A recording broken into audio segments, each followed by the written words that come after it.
Hello, good morning. Welcome to another Out of Spec Reviews video, and welcome to CES 2025. Colton joins me behind the camera, and dude, it's a wild year for electric cars at CES, as it is every year.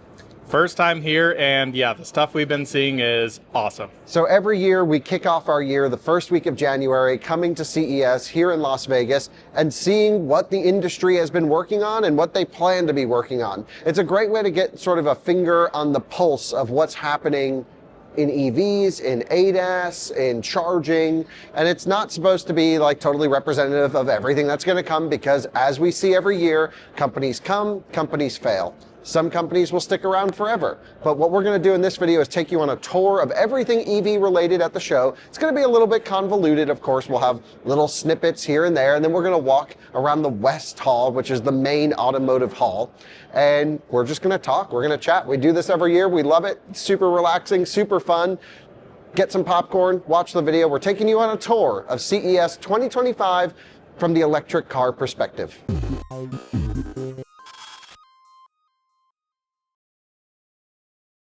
Colton, what's up, dude? I am a little overwhelmed here at CES. This is my first year, but just cool stuff everywhere, every corner. In the past, we've done our CES full tours sort of on the first day. We throw the video up right away. This time, we've actually been clogged up filming a bunch of videos, and now it's our last day here. But still, there's a ton of people out there that probably weren't able to make it to the show, and therefore, we want to make sure they get the same experience we've had over the last 3 days of being at CES. I think in terms of the video layout, Colton, we went through some of the other halls earlier, which had some EVs, some charging related topics. This area that we're in is primarily automotive. And I think this is the best car show of the year in our country. It's insane how good this thing has gotten. And what we're going to do is we'll load up some clips. It'll be a little bit convoluted up here up front, of us going through West Hall, South Hall, little exhibits here and there. Then your guys are going to come back, join us here, and Colton and I are going to walk around and just talk about the innovations, talk about the sensors, talk about the vehicles, and overall just see what's happening, who's legit, who's not, what are our impressions, what are our predictions, and it's just a really cool glimpse into what the industry is working on. So let's go and show all little showcases and booths for the rest of the show, and then we'll go on a full tour here. Welcome to the outside, and welcome to Mr. Colton Guerin. Hello. Okay, Scout. Very cool. So I went to the unveil of the Scout, but what they didn't tell me was that it was going to be 3 days of time, and I was not able to get a time slot for a video. Yep. Not their fault, a little bit of miscommunication. So anyway, I left, because I wasn't going to waste 3 days for no video for you guys. I went back and made other videos. Yep. But I left, and I didn't get to see them in person until today. This is our first time seeing their sort of series intent prototype. These are the design intent vehicles. And they're still a few years away from production, so let's temper some expectation. But they did say we're going to be able to come and shoot a full video on these in the morning. Hopefully that happens. I had dinner with the chief engineer. That was probably the most useful thing about going to the launch of this. He engineered the Touareg, and he told me way more than I should probably know about Scout. But I've got some great info to go in the video for you guys. Anyway, they'll offer battery electric versions of both and range extended versions of both. I reserved a range extended SUV and truck. Love it. I don't remember which one I ordered. They're so cool. Yeah, they look amazing. So let's show everyone the truck over here. So essentially you'll have some large capacity battery pack for a battery electric version. Then there will be the range extended version, which I think is kind of cool that they're going to use a combustion engine just as a generator to charge the battery pack. Pretty common and popular to see this in China. Also, like BMW i3 Rex was like that, but I think this is the correct approach for towing, for off-road. It's just like, we have electric trucks and they suck when you put them to work. Yes. Like, there's no range. It's cut in half.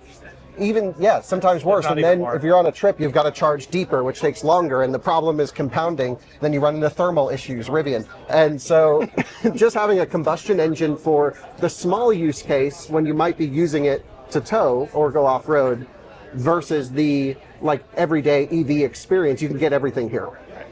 So Jordan, what do you think? They look good? I'm a huge fan of the design language of the Scout. I feel like a lot of people point out it looks similar to Rivian. There's of course all the Volkswagen Rivian stuff, so that makes sense. But I love the design. This is very like the Porsche 4 LED situation here. And we should mention it's in the same group as Porsche. It is somewhat Volkswagen Group. I mean, it is, but also they're kind of doing their own thing. It's an American brand run by Scott Keogh, who came from Volkswagen. They have, you know, some great Volkswagen part sharing, but they can do some of their own stuff. But they're able to take this, like, basically from pencil to production in just a few years rather than the typical 5 to 7 years of Volkswagen development cycle. So that's going to be a huge focus on, like, how do you do this quickly? China speed in the U.S. Well, they're already building the factories, too, from what we've seen from press photos and Tennessee, things like that. right? Yeah. And they're aiming for 2027, so it's not that far away. Let's look at the SUV over here, because based off of Rivian and other vehicles, the SUV will outsell the pickup truck, would be my guess. And so this is sort of a direct square R1S competitor, but it's going to be a little bit less expensive, and I think looks really just amazing. I love the design, yeah. So if you look inside, you know, this is going to be using the Rivian software platform or their architecture, so very similar to Gen 2 Rivian in there. They're actually going to be really close. It's going to be interesting. I guess the question is, how are you going to be able to choose which one to go for? Well, this doesn't have a 3-row. That's for one. Correct. This one is also slightly bigger. It's also got a convertible top, which is going to win Jordan over. That's the Oh, one. the top is awesome there. Yeah. And it's big.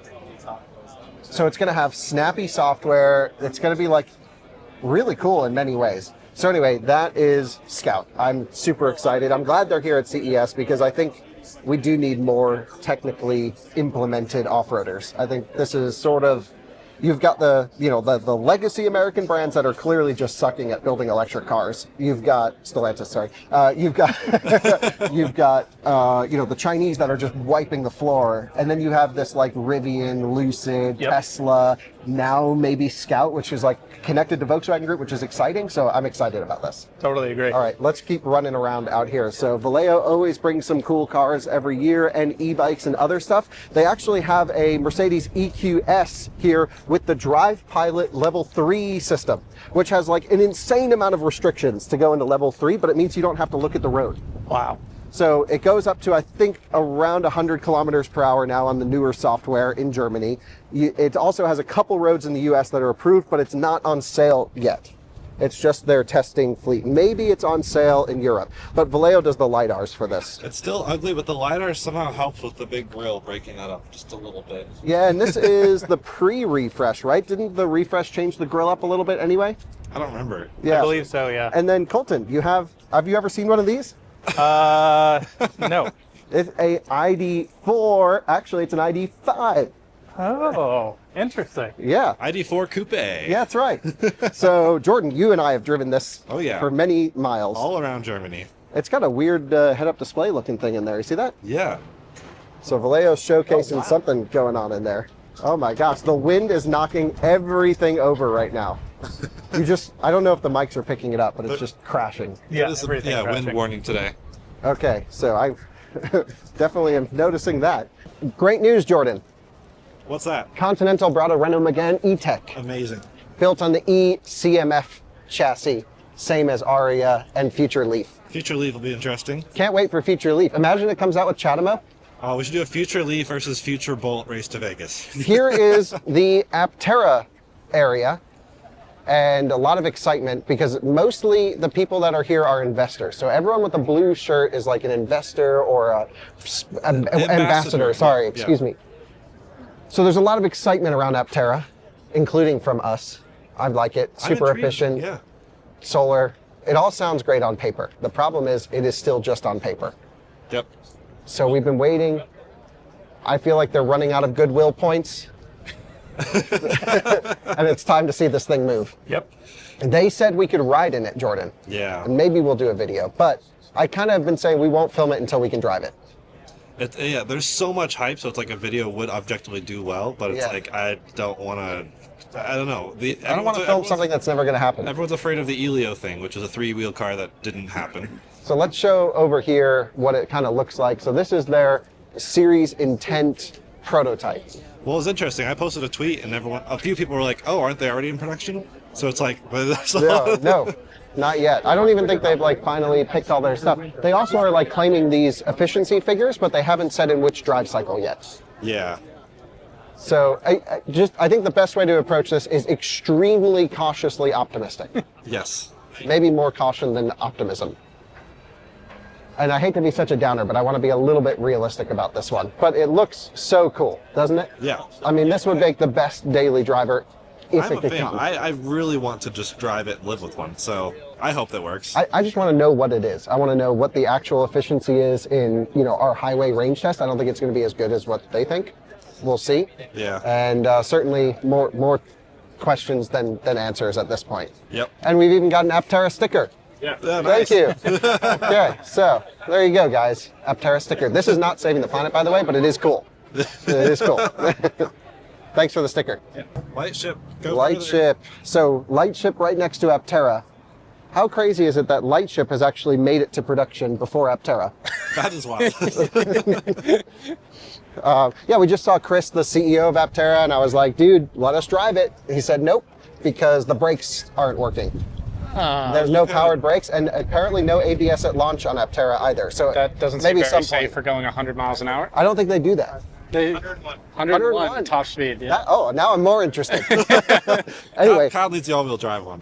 this is the Lightship AE1. We have a full tour already live on this channel that you guys can go back and take a look at. It's a battery integrated with a motor integrated into this collapsible RV that is just the coolest towable thing. It's built specifically to be towed behind electric trucks to match your range. It can fast charge at 150 kilowatts. 150 So, max. yeah, it's got NACS. How big's the battery in this?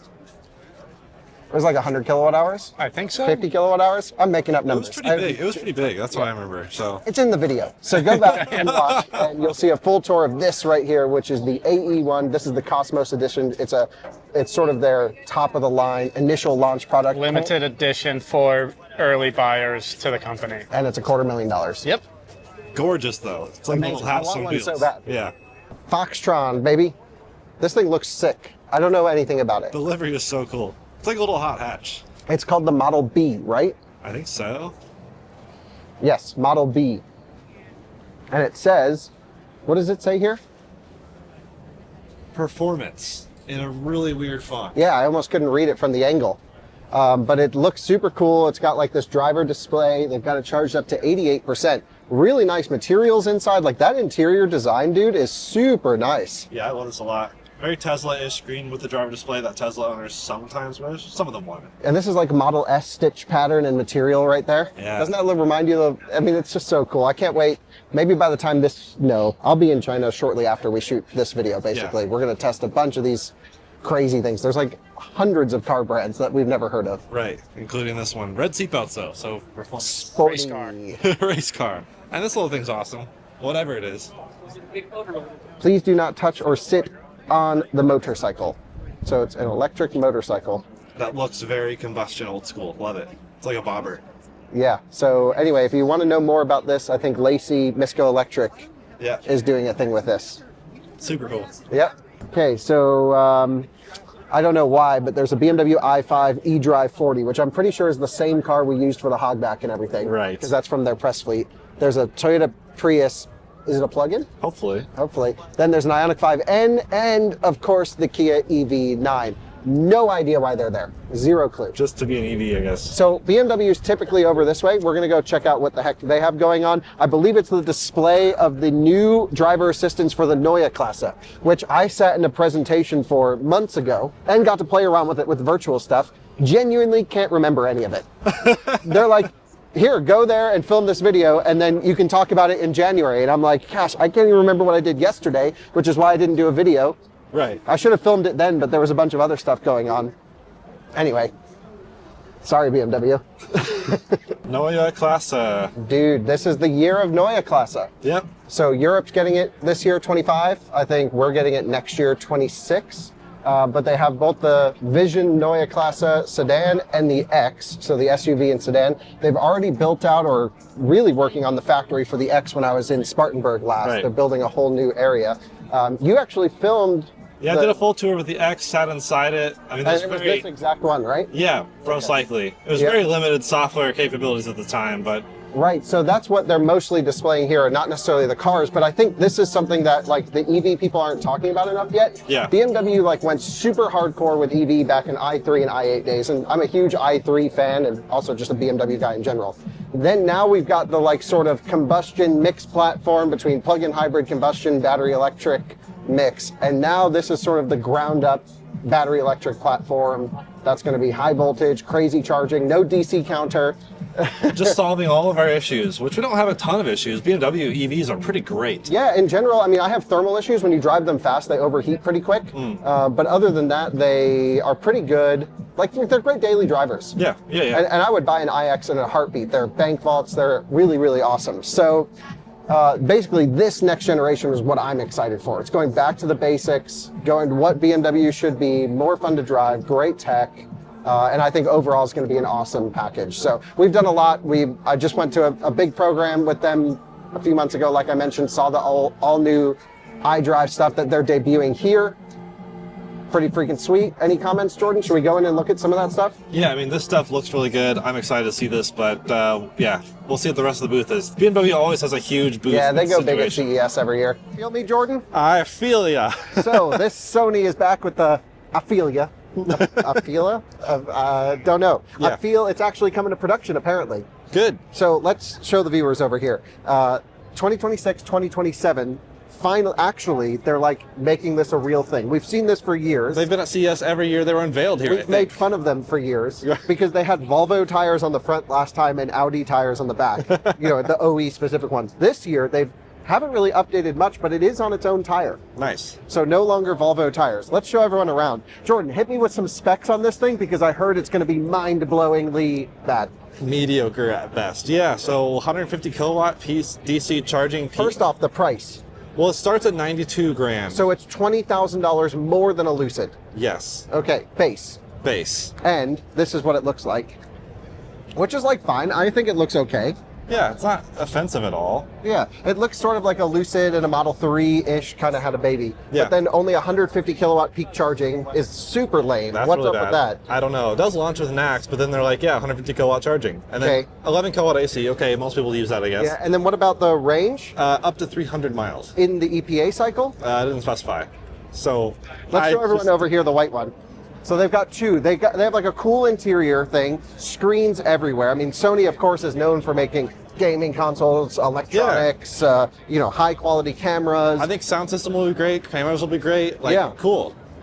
And if you look over here, here's like a great view of this one. It's got sort of a yoke style wheel, which we're typically not fans of, but we don't know if it'll have steer by wire, which could be the redeeming factor. Screens look amazing. It's got the digital side view mirrors with the physical ones. Physical mirrors are required for US regulation.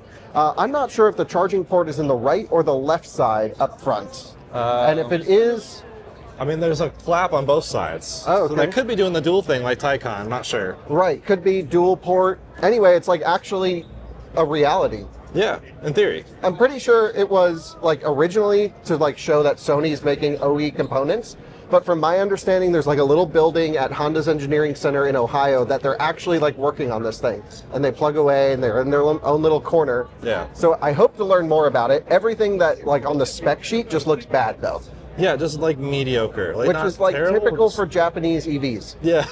So like they know the targets, right? They know what the Americans are doing, they know what the Chinese are doing, they know what the Europeans are doing, and they're like, let's just do it worse. Right. We've been comparing this to Lucid a little bit. Although, like, with all the ADAS stuff, maybe that'll be a huge redeeming factor. Like, maybe it'll launch with crazy ADAS and good software. But we're already seeing the Chinese automakers go away from LiDAR and go back to camera only. Right. So it's like, is this the future? You're a big fan of LiDAR and redundancy. I'm not sure I'm sold on sensor fusion. At least I've just heard so many mixed things. Yeah, I don't know if I have a full opinion yet. But look at the screens in the back here, dude. So like it looks really cool. Like this is a cool car. I just think they really need to get the specs up to 2014 minimum. Yeah.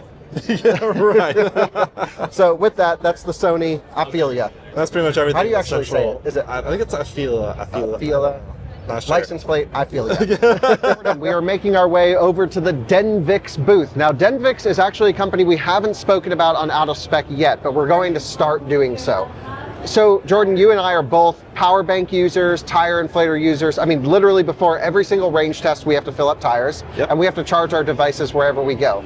The problem with most of these devices is they have huge limitations on their functional abilities, and they're slow. They don't really work that well, many of them. So Denvix caught my attention because A, we need these products, we use them every day, but also they're one of the very few who have designed, engineered, and produced their entire product line in-house. Total vertical integration, thermal management, software, like stuff that we look for in cars, they're doing with power electronics that are small. So we're gonna meet Sean, the CEO, who we've been talking to. He's awesome. And you know, I know this is a car channel, but I'm really excited about car accessories and other power electronics as well. So Jordan, should we take everyone through really quick? Yeah. So this is the Denvix booth. We're gonna show everyone really quickly a comparison of filling up both with their mobile inflator and also like one of those like plug-in big boy, I don't even know how to describe it, like a legit air inflator, and you're gonna see their mobile one actually go faster. So we'll insert that in a moment. Already at 5 PSI, 14 versus 10. I like my odds. All right, 10 PSI remaining on my side. 1 PSI remaining. I'm done.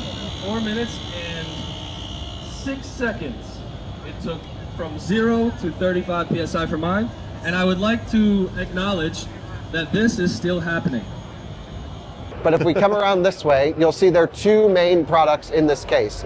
They have a power bank and a tire inflator right here. And I'm gonna show you them in person this way. We'll get to the power bank in just a moment, but if you look at the tire inflator here, we'll talk to Sean in a minute, but this is super light. This is actually Gen 1. Let me show you Gen 2 over here.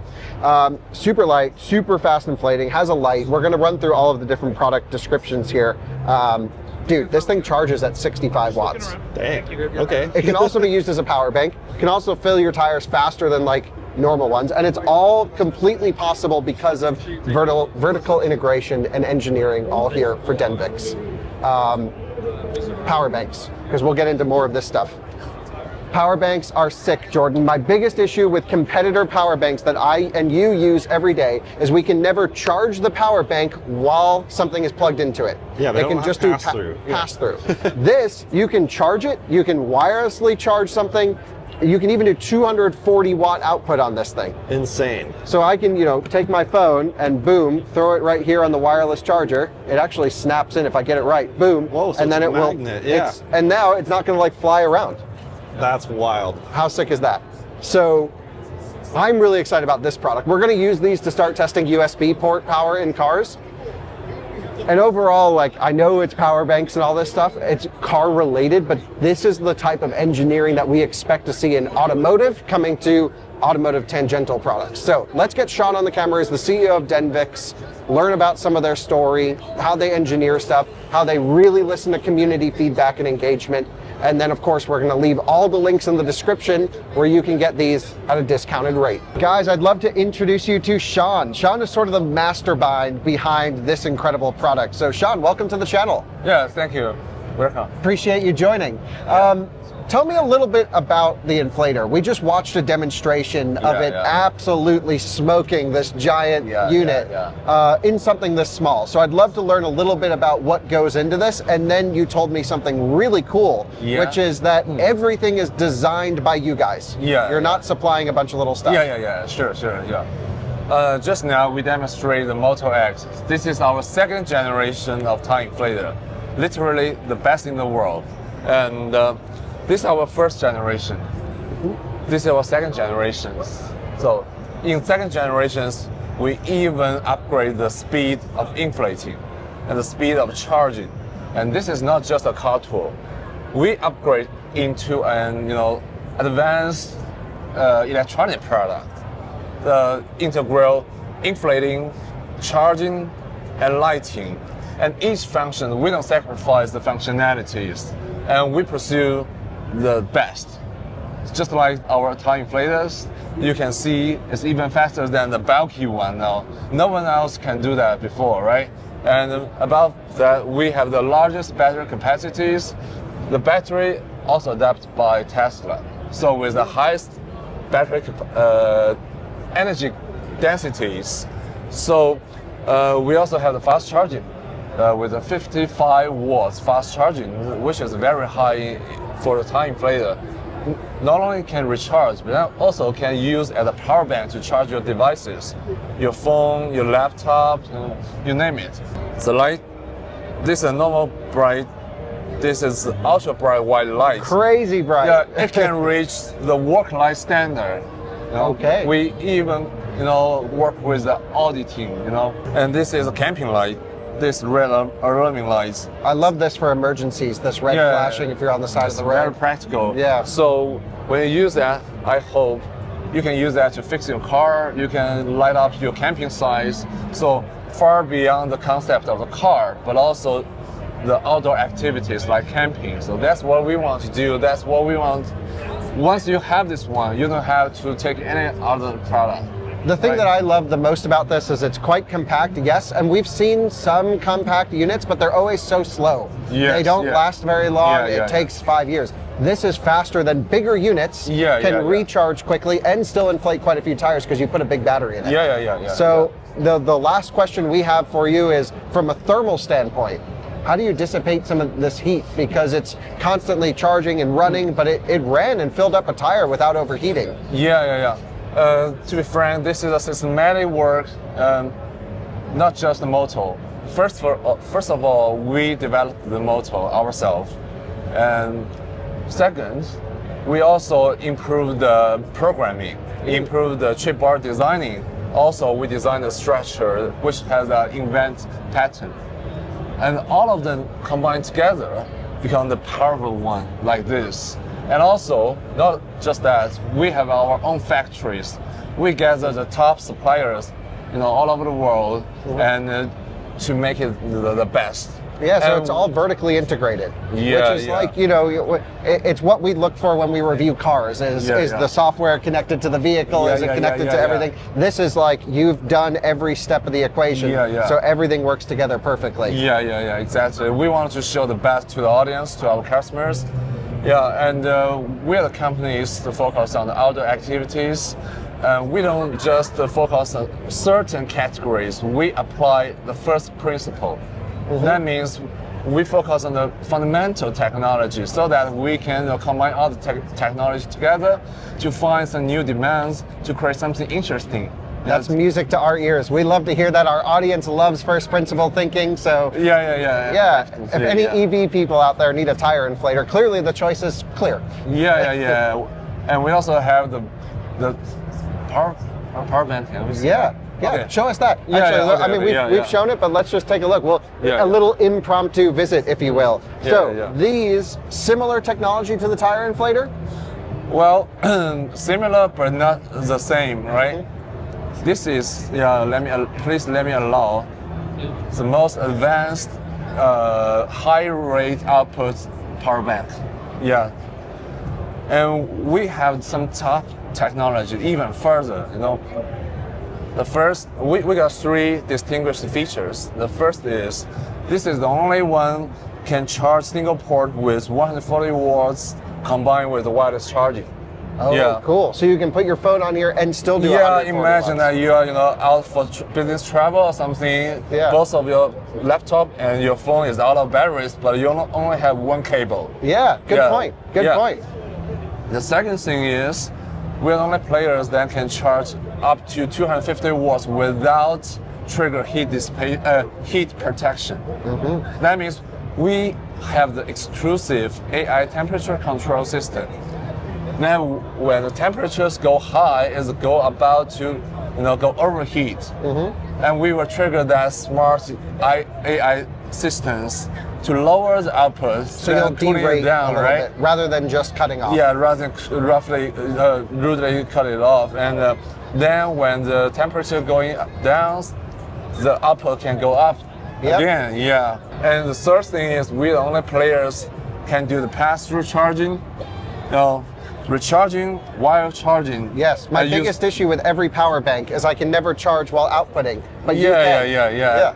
And with high output rates, up to 200 watts. Imagine you are in the hotel when you finish your day work, and you can just recharge the power bank and use other port to charge the devices, your phone, your laptop. The next day when you wake up, everything is 100%. That's amazing. Yeah. It's the dream. Yeah, sure. Yeah. So this is, groundbreaking power bank. Here I represent to every one of you. I hope you like it. Yeah. And this is also, have the best AI technology, the best programming, fast charging technology, and heat dissipation technology. Only us can do that. Not kidding. It's everything we look for in the best electric cars in a power bank. From thermal management, fast charging, it's all the same stuff we want. It's amazing. Yeah. So we use, the fundamental advanced technology to make different electronic products. And in the future, we will keep, promoting more and more interesting things. Yeah. Amazing. Okay, Congratulations on doing this all in-house. That's the hard way of doing it. The easy way is just to buy supplier parts and do it. This is the hard way, but it's the best customer experience on the other side. Oh, by the way, we really treasure the customer feedback. We really treasure what our customers to see our brands. We are the tech company, but we are the company treasure the quality, the customer service of the product.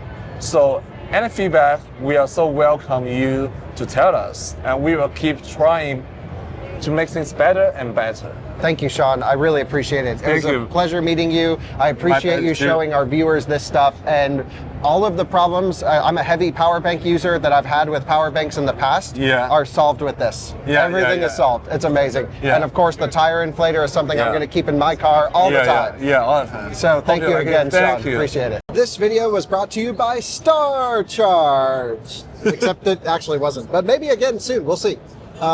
Jordan, we always like to connect our audience, the sponsors, to the actual products. Yep. So shout out to Star Charge for supporting Out of Spec for a long time. Yeah. Let's go check it out. So we've shown in tours at many different booths Star Charge stuff, but this is their new dispenser, and it's basically a hooked up to their main 720 kilowatt or so charger, and they can link up to 6 of these, which means you can actually have 12 charging ports off one giant box. Nice. So instead of like putting in a bunch of 50 kilowatt stations as an example, you can just get one, and then if there's like just one car, it can get full power. We've seen many of these split systems, Chempower, other, but of course Star Charge, it's the largest EV manufacturer in the world. And there we go. They've got all this stuff. They also have this big battery pack that's sick. I've been asking them to send us that battery. That's what we need. That's what we need. Put that on a trailer and run some DC chargers off of it. So we have a full tour of all this stuff. A lot of these chargers, the all-in-ones over there, are up to 320 kilowatts now, which is above the 180 they used to be. Some more dispensers and chargers. Nothing super crazy new except for that new dispenser, which is super nice. So yeah, that's Star Charge. We love these guys. They've been a great supporter of Out of Spec for years. They deserve all the credit for helping us make some incredible videos. Hopefully you guys find them incredible. We love working with them.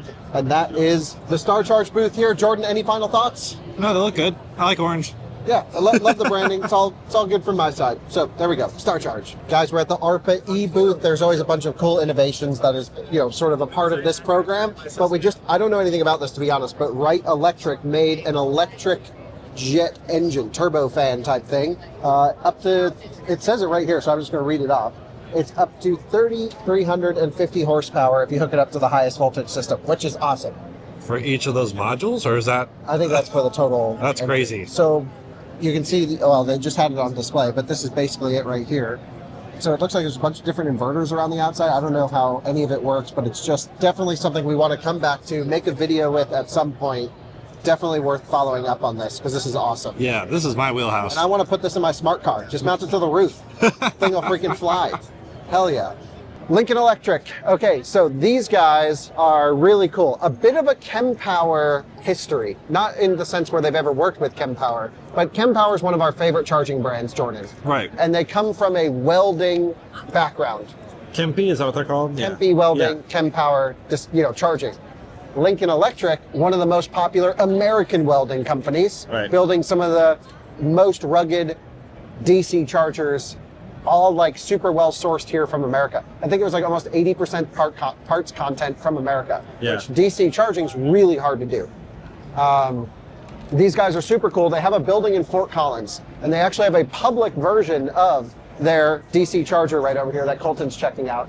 And it's only priced at 2 cents per kilowatt hour. It's on PlugShare, it's right off Harmony Road. So if you're ever driving by Fort Collins, by us, you can use our charger for free, of course, or if you want to spend 2 cents per kilowatt hour, you can go and use one of these. But it's super awesome. They have like, we'll do a whole deep dive on this product. We never have before, but it's just like a rugged, I wouldn't say it's particularly beautiful, but it's just meant to work. Yep, which I like. I like this quite a bit as well. They also have some more stuff coming pretty soon where they've just purchased a battery company, which has me excited, where they'll have LFP battery packs all done in-house that will power AC charging as well as this 50 kilowatt station on wheels. Dude, we've seen some of those mobile chargers. Like we have that Autel 40 kilowatt charger. That's like kind of way bigger than this. Yeah, it's comparable, but this is awesome. Super easy to get around. Love the big wheels so it doesn't get stuck on everything. Yep. And this is still just a prototype. Guys, comment below because they're trying to take poll for which color they think is the best, red, white, or stainless. I think white, but less people agree with me. Right, I think I do lean stainless. I don't know, dude. It looks like a trash can. They're rugged. I mean, that's how their other Also one over my there is stainless. Cybertruck. Yeah, Cybertruck. Yeah, but I do think the white might get marked up. But anyway, leave a comment below with what color they should go for. Yeah. Or if they should offer multiple colors, which I think would be cool. Paint to sample. Paint to sample. Oh, Jordan. Jordan's here to make everyone's manufacturing super streamlined. But there you go, Lincoln Electric. We love these guys. I've been to their factory before, just like, we're looking for the Toyota Corolla of chargers, something that doesn't need to be beautiful, but it just needs to work every time. And while it's still maybe too early days to say these guys are it, I think they have the right team, the right passion, and certainly the right experience in power electronics, especially in dirty environments like welding, to make it happen. So Definitely. Lincoln Electric is one to keep your eye on. It's a brand I'm pretty hot on, so that's what's going on here. Colton, do you see the screen in the Model Y? Every Vegas dream. What the hell is going on there? It's a screen in the bumper. Imagine if you're about to rear end someone and it just gives a shocking face. Anyway, this video is brought to you by Eaton. In a way. In a way, they've been another supporter of Out of Spec for a long time. This is their booth. And you can see, of course, Eaton is involved with a bunch of different products from vehicle integration to power electronics to grid scale stuff, battery backup, data center, all this crazy stuff. We've already done a whole video on their experience center, visiting a bunch of their charging equipment, which I will show you over here, since we're primarily looking at chargers, EVSEs, power electronic stuff. So one of the coolest features is their smart breaker. You can essentially have a typical, fuse panel in your home. Rather than installing a big box EVSE on the side, you can just put this in. That is the same thing that is in most EVSEs on the market, Jordan. Wow. Isn't that crazy? Brilliant. So this is a 32 amp. I think they might have a 40 or 48 amp version as well coming. Literally just plug it into the open slot on your fuse box, and out on the other side comes this, which is just a nice J1772. And because there's no box to indicate stuff, they've built in lights into the handle. There will also be a NACS version. Nice. So it'll tell you you're good, there's a fault, you're ready, charging, all that stuff. They also have up to 80 amp, sort of industrialized, not the most beautiful, but very hardcore. Yeah. Level 2 stations. It works. That again just work. Cool. On top of that, Eaton does a bunch of other things in areas such as providing, as a supplier for vehicles. So one of the coolest things is the battery disconnect brake tour is what it's called. And it essentially, like if you have a crash in an electric car and the airbags go, as an example, this is just one example. You need to sometimes drop the battery to put a new fuse in it because it'll blow open the pyro fuse or pop open whatever fuse it has. This is a resettable through software breaker. So you don't have to after a minor accident or something, you're good. It also has a limp home function. So if you have an accident and the systems in the car determine we think the battery's okay and it's probably just a fender bender, and rather than just leaving you stranded, it actually has a limp home mode that will allow a limited amount of power and then go. And it's actually in series production cars already. Okay. So I don't think I can say which one. Not a very good one. This is the best part of the whole car. Maybe you can imagine what it would be. We'll just say that. Anyway, so Eaton, of course, there's so much more. We can do a bunch. Huge thanks to them for supporting our channel. And they make, wiring, cables, connectors, inverters, gear train systems, superchargers, everything you can imagine, both on automotive, home, data center, commercial. List goes on and on. So there you go. That's Eaton. Jordan, another year, another Verge motorcycle coming to the U.S. soon. Yeah, well, we've seen them at shows for how long now? A long time, but I think they're actually on sale in Europe. They are, cheap. yeah. They go up to like almost 50 grand. Oh, yeah, the high spec one. But they yeah. start They in the start at 20s. like, 25, 30, Okay. which is still a lot. Still a cool bike. But it looks cool, yeah. Yeah. Promising specs. Hoping to try it as soon as I get here. Yeah, you're our motorcycle review guy, so we'll Yeah, definitely see me and that. Timon will get that through the ripper. There's also this donut lab, which uses, the motorcycle uses this. Okay, now I admittedly am not an electric motor expert. I think I know enough to be dangerous. Right. I have never seen something like this that weighs 40 kilograms, not much, make 630 kilowatts. Now, I don't know if that's continuous or peak, and if it's peak for how long, and Right. there's a bunch of other integration topics that we need to learn about this. But that's insane. We can all agree, too, Donut Lab is the perfect name for a company that makes motors that look like this. I just want, Just a giant donut. dude, one of these in my smart car would make it an 800 and something horsepower smart car. just that. If this is like, it's just insane how technology is moving along. Right. So, Donut Lab, I gave them our contact info. I said, we have to make a video with you. I need to figure this out. Yeah. I want to bring my friend Ahmad along, who runs Lucid Powertrain, so he can tell us what's legit and not. Because I think Lucid is setting the benchmark for like series production motors and stuff. Yep. And is the sheet over here? Yeah. So one of these dots is Lucid over here. They're like, it's one of the best ones on the market, and they're putting themselves over here. Wow. Now, this is torque density and power density, and they have all of it. Of course, there's more to it. There's cost, there's mass manufacturing, there's a bunch of more things to go into. But that's, at least this is interesting enough to make a video. Let me know if you guys think the same. So we'll reach out to them at some point and do something. It's so cool. Okay, micro-mobility section stuff over here. I found my new daily driver. Look at this. Walt. Whoa, dude, it's got like better infotainment than most cars. That's Wow, amazing. this is so cool. And it's got a back seat. Dude, Dude, look at this. that is Look at hysterical. the mat. That is high quality. Wow. Oh my gosh. Love This is so cool. Wow, that's from Romania. Okay. Nice. That's awesome. Yeah, I would daily this. Yeah, this is the coolest little thing ever. So anyway, they have like a mobility thing where all the batteries are hot swappable between the scooters and the cars and the mopeds, and you can go find these little boxes. I mean, the idea has been around a little bit, but this is a cool implementation, and I think this powers the car, which is awesome. So anyway, pretty freaking sick. I want to introduce you to actually my new daily driver. Right, the two-door version, the The enthusiast. headlights are Today Sunshine, which is Wow. probably a great translation. You know when you read like Chinese cars owner's manual, like Yeah. the Kubota owner's manual? Dude, this thing is sick. These guys based in Romania, we just spoke to them.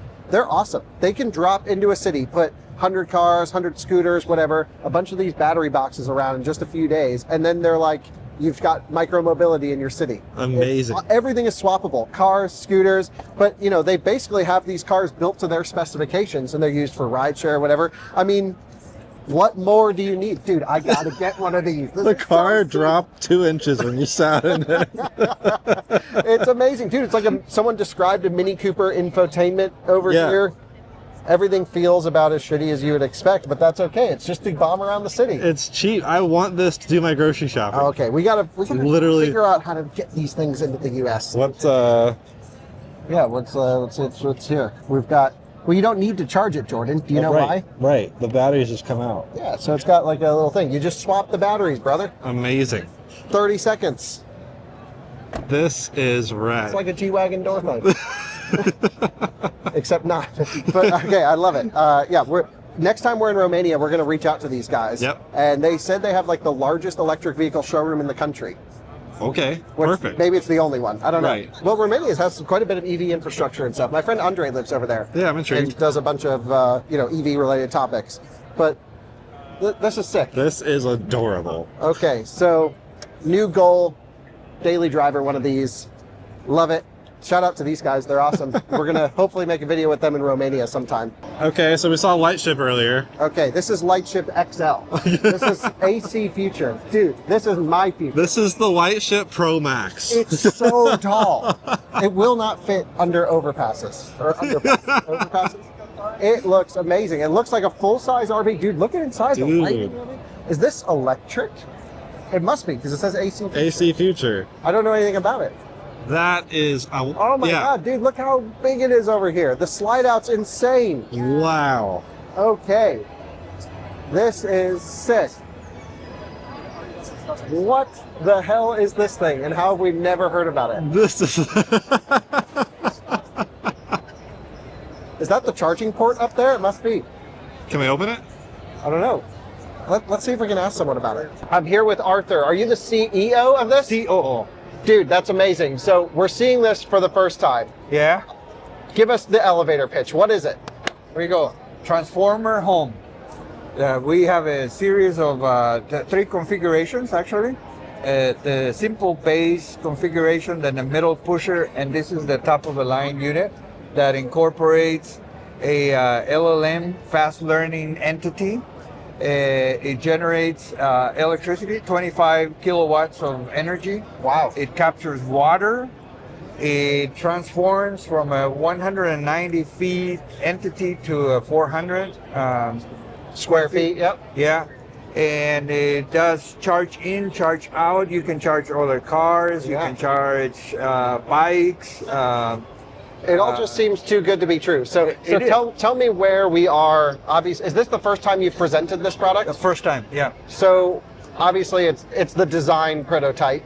Yeah, it's the production prototype. It's Really? P1 actually. Okay. Yeah. So how close are we to series production? 5 years, 10 years? No. We start as soon as we get out of CES Las Vegas. Yeah. We have the team ready to start production. We actually are getting orders now. We got a bunch of orders, and so we have supplier partners, and we have some of the VINs are already programmed. So we have enough to start building. Actually, that's amazing. And so, how big's the battery on this thing? 290 or 290 kilowatt hours. Yeah. Yeah. Can you get a long range version in the future? We are, great question, thank you. We are actually looking at offering 4 configurations with range of 250, this one, 500, 800, and we're looking at challenging ourselves to produce a 1,000 mile version. Oh, 1,000 mile version. Yeah. Okay, so that's going to be a lot of batteries then. No, we're looking at density and a new chassis that will allow us to do that. Okay. But we're there. We're almost there. Congratulations. That's amazing. I mean, I can't wait to see a production one. We spoke to your press colleagues. They knew about us, which is cool. So I'm sure we'll be able to film one at some point. He told us you were coming. Thank you for coming. Yeah. We look forward to having you and visit us actually at the assembly plant. That'd be, where are they built? Irvine, California. You're building them in Irvine, the most expensive place to build stuff. Why are you doing that? We are challenging ourselves. We will probably need a big warehouse now that we're going into full production. Yeah. But we can do some density automation up to a certain point, and then we'll probably have to make some hard decisions of where to go. We're talking to Nevada, we're talking to Michigan, we're talking to Arizona. And but our research centers, one is in Silicon Valley and 2 production sites in California. Amazing. Well, we're going to go inside and see it for the first time. Please, yes. Can't wait. And, as soon as we can get one to drive, let us borrow one for a day or 2. Absolutely. So we can make a video. Promise. Because that would be amazing. Thank you. Very, very good to meet you. Congratulations on making this. Thank you. Thank you very much. Driver cockpit, huge living room, a great kitchen, decent counter space, bigger counter space than I've seen in previous apartments. More counter space over here. Oh my gosh, dual induction cooktops, microwave, nice. Plenty of storage space, refrigerator and freezer. Looks like only 2 seats that I can see at the moment here. I'm not sure how the whole pop-out situation works. But this is amazing. Bathroom back here, plus laundry room, makes sense to combine them. More counter space for something, like folding laundry. Nice hooks here. toilet here, possible composting, and a huge, gorgeous bedroom with lots of windows. Just thinking maybe they'll do that tenting situation. That'd be really cool. This is... I've been in apartments that are smaller than this. XPeng, however you say it. We're here at the AeroHT, I think is also how you say that. I've been a pretty big XPeng fan for a long time, Jordan. We've seen them at CES for a long time, too. Seen them at CES, driven, actually maybe never driven one of their cars, but I've always been fascinated by their cars. Lots of driver assistance, really cool stuff. That is they've always been fascinated with this flying car concept. So this is their new thing that folds up, sort of an eVTOL, into this, which is essentially if Cybertruck turned into a minivan. I love it. I love it. Dude, 6 wheels. Why Six not? wheels. You're making a concept go crazy. And, you know, it just fits right in the back.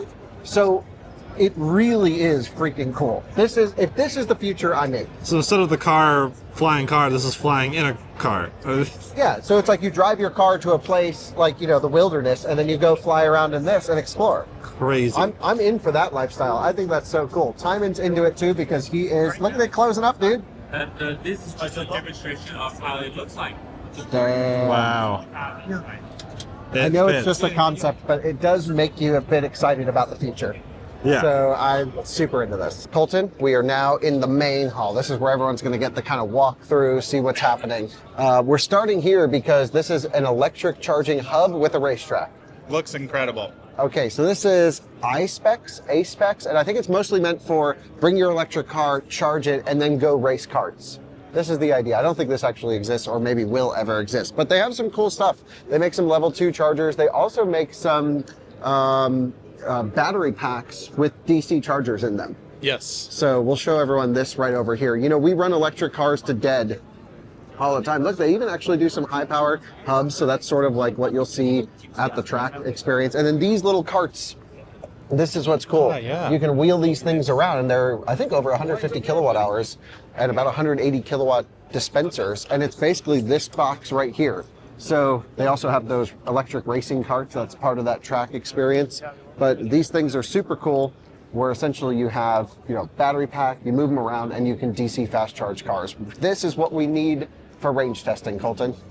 Absolutely. So this one's a 20 kilowatt one, it looks like down here. I don't think this one actually works. They said this is their display demo. They told us yesterday over 180 kilowatt charging from one of these. Yeah. That's a big difference. Different ones. Anyway, that's half the time, you know, half the things here are like, we don't know what the heck people are trying to say. Sometimes there's a language barrier. So it's always just getting a feel of what's going on. We've seen them here every year, but we've never actually seen anything from iSpecs or A-Specs in the US that's been like huge. Right. So hopefully we get to see more.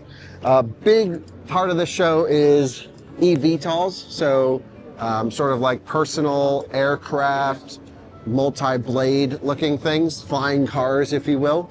Certainly, a lot of people believe the future of mobility will be up in the sky rather than on the road. I have no idea. I'm not an expert in the field. I can say I'm excited for it. That's all. I mean, I hope really it works. Cool. It's freaking awesome. So this is from Sambo Motors, which is a great name. Love the rotor design. I mean, it's super cool. That's pretty wicked. Yeah, XPeng, Xiaopeng, they have their, what do they call it? AeroHT with the Cybervan and the stuff. That was sick too. So a bunch of cool stuff going on here. Colton, we've learned something about CES this year, which is surprising. Yeah, very surprising. There are more VinFasts on display than Cybertrucks. I don't get it, but yeah, that's pretty cool. I'm pretty sure this is part of Vin Group, this company. It's Vin AI. And if there's ever a company to do AI, should it be Vin? Fast. And Vin. They have Vin, everything with Vin, it's like out of spec. It's Vin something. Right. So it's like Vin washing machines. I don't know. They're a huge company in Vietnam, of course. We own one of these. Well, I should say we lease a VF8, so we're very familiar with this. This is the nice one, though. They spec'd it up for the display. We have just the base eco trim. But still, actually, you know what? I've been driving our VinFast around before Francie just took it back, and dude, I enjoy it. I don't mind the VinFast. It's not anything that's special, to say the least, but yeah, it's just like, okay, this is unique, it's different. It's a good A to B car. Absolutely. So we've got, you know, every booth kind of has stuff on display. You have made up cars like this that's there clearly just like, you know, put together for a display to showcase, you know, individual components. There are a ton of tier 1 suppliers here from the vehicle side. There's also a bunch of charging companies here. So like Chevy is I believe, South Korean based charging manufacturer. They build hardware like this that can essentially DC charge your car. Now, we don't have many of these or really any of these in the US, but they're quite popular in South Korea and other places. So it's pretty cool to see the chargers here, of course. Every year we see them. And there's nothing incredibly new. They have a 400 kilowatt all-in-one, which essentially accomplishes the same job of like a Alpitronic HIC 400, just maybe doesn't look as nice. That's the only thing I can tell. Yeah. Still cool. We need more chargers. We need more competition in the charging space. And in general, yeah, I mean, not going to complain about more chargers. No, not at all. Roush, of course, is a huge company in the automotive space, although most people just think of them for their performance enhancements. They also have a bunch of divisions, such as mobility, aerospace, defense, entertainment, energy, agriculture, beyond.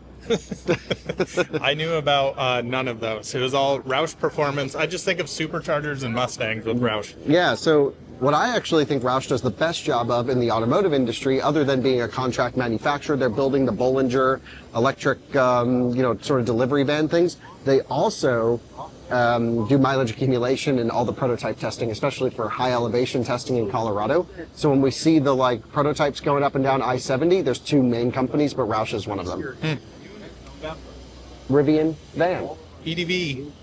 Electric delivery vehicle. Except I think when you don't get the Amazon one, it's technically RCV. Right. It's Rivian commercial van. But here we've got the Rivian Adventure Department. So that's the guys who ran Pikes Peak. We got to film with them. Super awesome. And yeah, just cool to see more RCVs out there, EDVs. I love these things. Front wheel drive, LFP pack for the newer ones. And yeah, yesterday we got to see Wasim and RJ and Jeff, and they're just awesome people. I like Rivian. I like the people there. I like what they're doing. It's just a cool company. Totally agree. Moving along, we have like battery packs laying on the ground. So you have, don't even know, half the stuff is pretty cool. So they say 5-minute fast charging. And you know, you're always going to see these new companies, big claims, lots of innovation. The question is, can any of it ever be mass scalable at a cost-effective rate? And so we're starting to see some battery innovations make their way into mass series production cars. Like Zeekr has the golden brick battery that's cool and that's scalable, and they're building 200,000 units a year. But you know, all of these companies we'll have to keep our eye on and see what happens, but certainly cool to see some innovations happening in the charging and battery space. So pleased with that for sure. Let's keep it moving. Racing sims have been a huge portion of the show, Colton. We've seen them everywhere. Love them. This one's not as crazy as we've seen, of course. Like the racing sim thing in the other halls was just insane. I mean, some of them Hydraulics are on it. 50, 100 grand sims. Yeah, insane. Yeah. We also have, you know, just a bunch of sensor companies here going. So we have radar companies to your left there, Colton. And so the topic of driver assistance always comes up every CES because cars are becoming increasingly technology on wheels. And I would say actually some of the most powerful compute power most people own now is in their new car, their Tesla, their Rivian, whatever it might be. And so the question for ADAS, driver assistance systems, has been and will continue to be for the industry. Let's continue this way. Do you go radar? Do you go LiDAR? Do you go sensors? Or do you go camera only? What's your impression, Colton? I don't know. I have a mixed feeling of it. You know, from the Tesla experience, I really struggle to understand how they can do all vision, especially when you get into snowy climates, rain, all of those nasty areas like that. But I mean, Tesla seems to be on the leading, of course, with FSD. Dude, we've got, I mean, looking at what FSD can do is super impressive. Yeah, no totally question. agree. So we got more to take a look at. Over here we have Vanderhall. They brought, I think it's called a Venice, if I remember correctly. Is it true? It is a Vanderhall awesome. GTS. Don't remember exactly the model name, but a battery electric, like crazy cart looking thing. Absolutely can't wait to have a go in this thing. 4-wheel steer, looks insane. They have it in crab walk mode right now. Love it. Yeah, super awesome. So, yeah, definitely something we'll take a look at. We'll see if they ever watch this video and invite us to do something. Sounds good. Would be cool. Is it your first time seeing a Polestar 4, Colton? It sure is. Love the front end. I think it's really sleek looking. Kind of looks like an EV6 competitor. I know it's a lot more premium than that, but size-wise. So, huge. I mean, I'm a Polestar owner. I love the brand ethos. I think it's super cool. This is essentially the sister vehicle to Volvo EX30 in terms of underneath stuff. Already on sale in Asian markets, maybe just China, maybe Europe now. Not quite in the US, but we'll see if it comes, because I'm pretty sure it's China assembly. Okay. Yeah, so I don't know how that's going to work, if they'll build it in Belgium or anything like that. But Polestar 3 just launched in the US towards the end of this past year. And I think it's exciting to see Polestar 4. Of course, the talk of the town with this particular one is no rear glass. Doesn't bother me. I have a Cybertruck. I use the thing. I mean, I prefer glass, but I don't think you'd take it out for the reason of just taking it out. But right, totally agree with that. Works fine. Let's jump in. Let's see what it looks like in here. We'll take a look in the back seat. Really nice interior, bigger back seat than even EX30 if I remember correctly, so it might be an extended one. We definitely have to make a video and review the Polestar 4 as soon as possible for everyone. This one's the performance pack, so it's actually absolutely maxed out.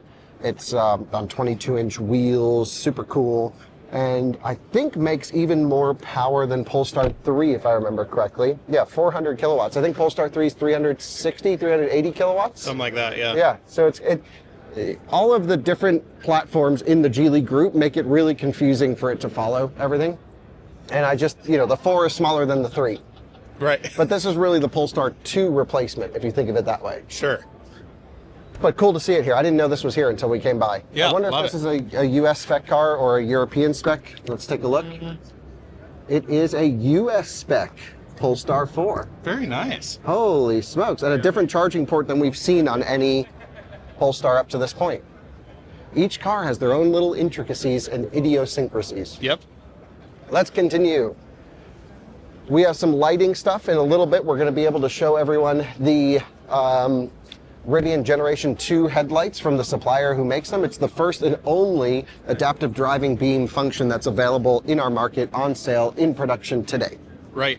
And we've seen a lot of that with the all the matrix lights. There's a ton of companies doing that here. So I'm assuming those are going into a lot of different OEMs and things like that, developing new technologies. But yeah, super cool. Yeah, and it's important to remember that matrix is common in Europe now. Even, Tesla and others are doing matrix. It's just like normal cars have them. It's just our regulations for adaptive driving beam are totally different than European regulations and require even different headlight housing and positioning. And if you're really curious about it, in my Audi A6 e-tron review, I interviewed the head of lighting at Audi, and he walked us through a lot of the challenges they're having. But these are those lights right here that we're discussing. So you essentially have the rear light bar. You know this from, of course, Gen 2. This is showing what it's possible to do. First RGB lamp application for the US market. And it's also the first US market ADB system, which is what we were just discussing. So this is, we've already shown this in the Generation 2, maybe not on YouTube, maybe just on a Twitter clip, but we really should do a full review of the ADB function over here. What else do we have? We've got electric fire trucks and other stuff. We'll get over there in a moment.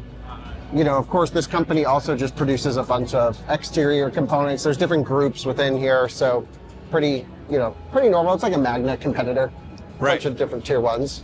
Great Wall Motors came, but I don't think they brought anything electric, which is unusual.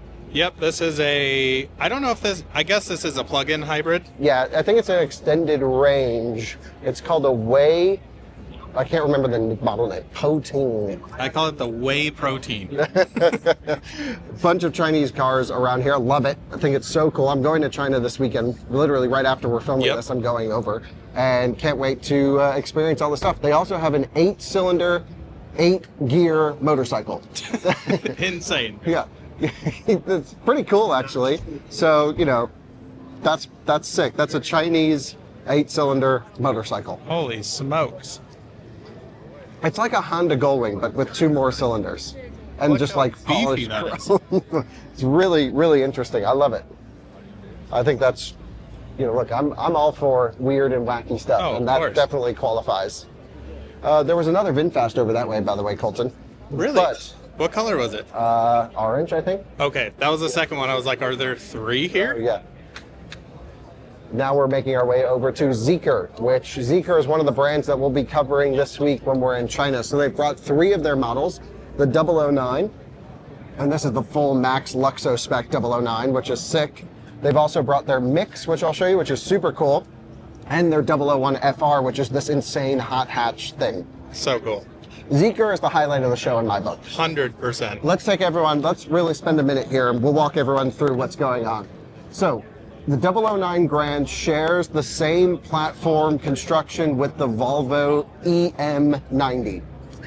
And this thing is so cool. Come take a look inside. First of all, you've got insane charging performance on these, insane sensors, insane luxury. It's just some of the coolest stuff in there, without question. Then, beyond that, they've brought their Mix, which might be my favorite car of the year. So cool. It is amazing. I love the innovation on the passenger side where you have these sliding doors both over here. The driver's door is a normal door within a sliding minivan door in the back, but the seats will swivel. They'll go into relaxation mode. It's awesome to see the snappy software. And of course, everything through here is just super well designed, super well thought out. Zeekr, again, part of Geely Group, so very similar to Polestar or Volvo or one of these other ones. But the Mix is the new fun little minivan thing, which is just so cool. So cool. Let me show you the 001 FR before I show you what powers it. So if we come on over this way, we'll try and squeeze through. We've got this, which is insane. Yeah. I forget the exact horsepower, 1,300 something horsepower, I right? think I looked at it, it was around 1,200. It was, yeah, almost 1,300 horsepower, but crazy car here. Yeah, so it's 1,300 PS, so 12 something horsepower. Yes. Insane performance. 95 kilowatt hour golden brick battery, which is this right here.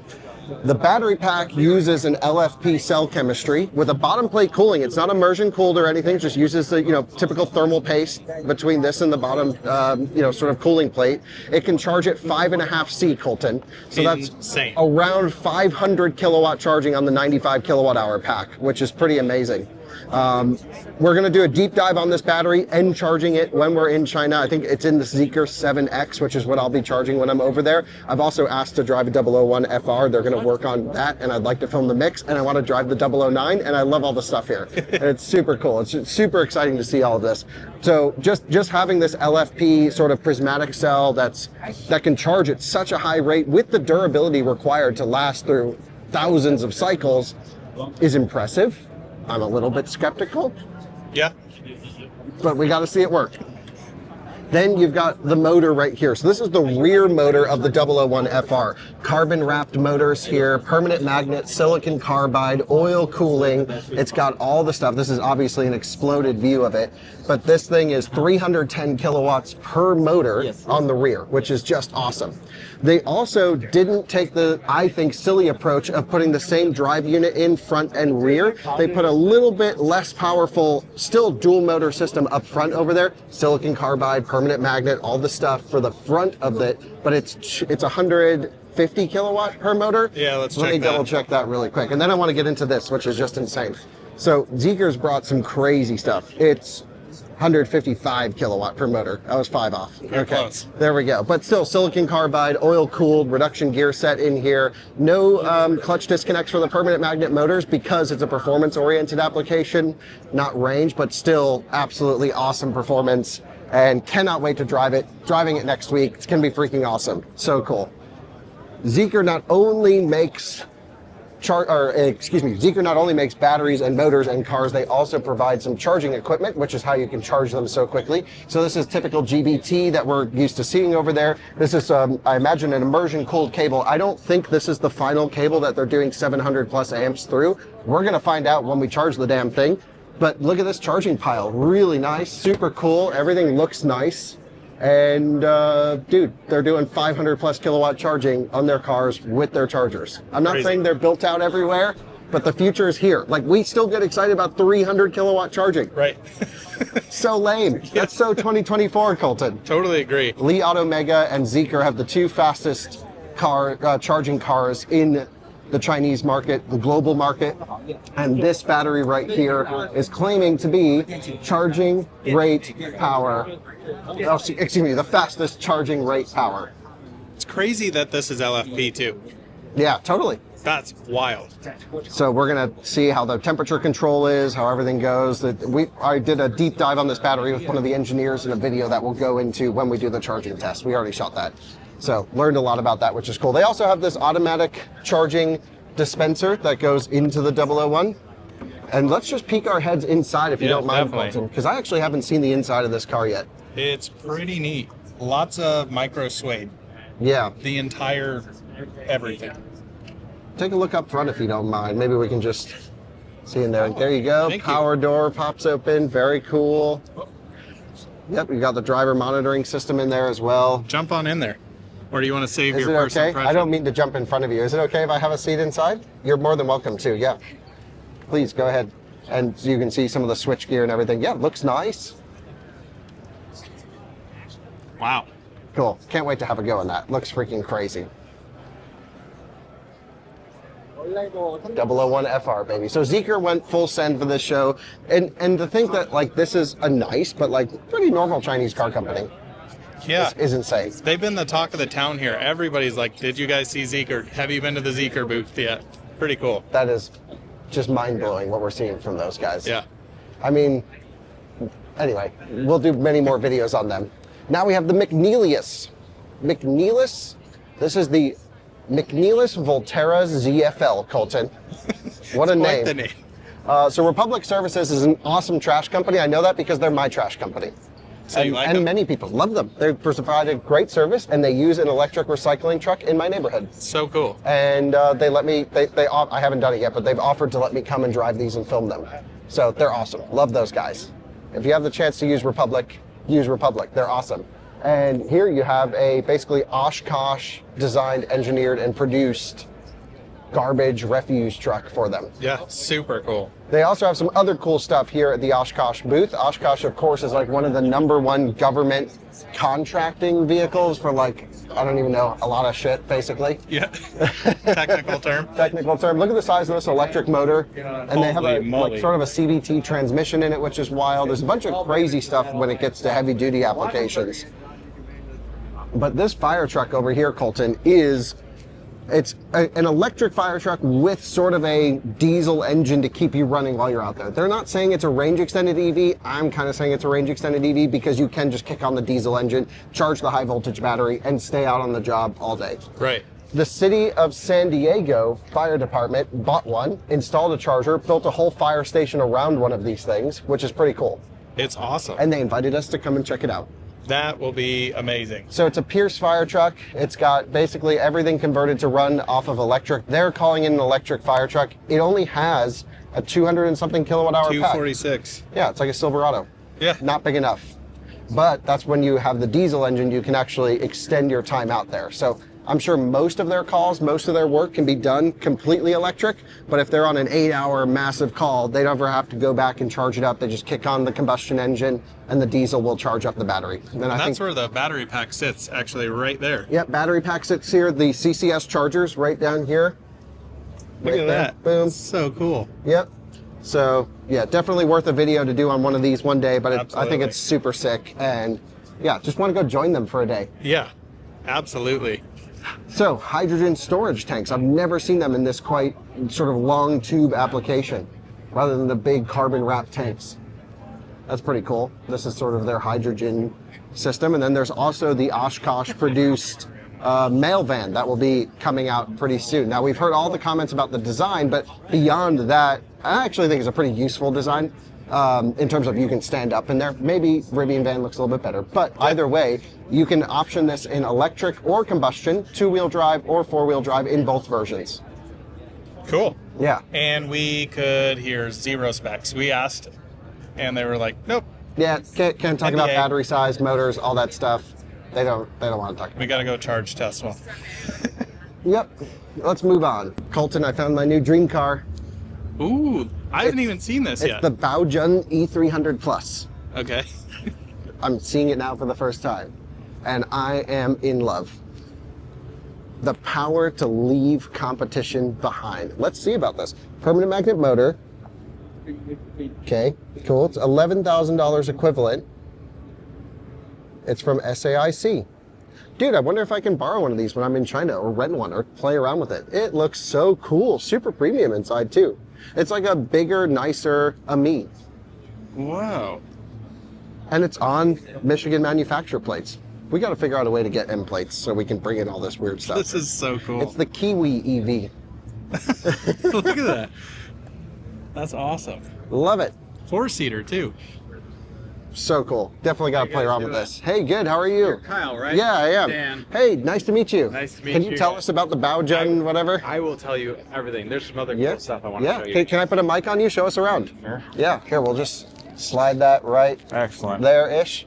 And your Yeah. name was Dan, right? I'm Dan, yeah. Cool. Viewers, Dan, viewers. Show us around, dude. What All you right. got? So we'll look. We've got our Baojun. We do the electric drive unit for this out of China, which is this system up here. Do you have a drivable prototype in the U.S.? Is this one at This your is office? drivable. This is our office in Can Detroit. we come and make a video with it? Is that possible? Oh, it might be. Yeah. Oh, that'd be amazing. Yeah. Absolutely. So this is just a little 40 kilowatt air cooled motor. Mm-hmm. We do the gearbox. It's a partner motor, but it's just a simple system for obviously a very small car, but Yeah. super fun to drive around. Yeah, it's got to be And, hilarious. The looks you get in this thing must be wild on the road. Yeah, absolutely. We've got a little test area where we drive this thing around in Detroit. So American Axle obviously is known for making an e-beam. That's where I know you guys from. Yes. And so can you show us anything related to yes, that? we've got a bunch of those. So Okay, let's see go some take of a that. look. Yeah.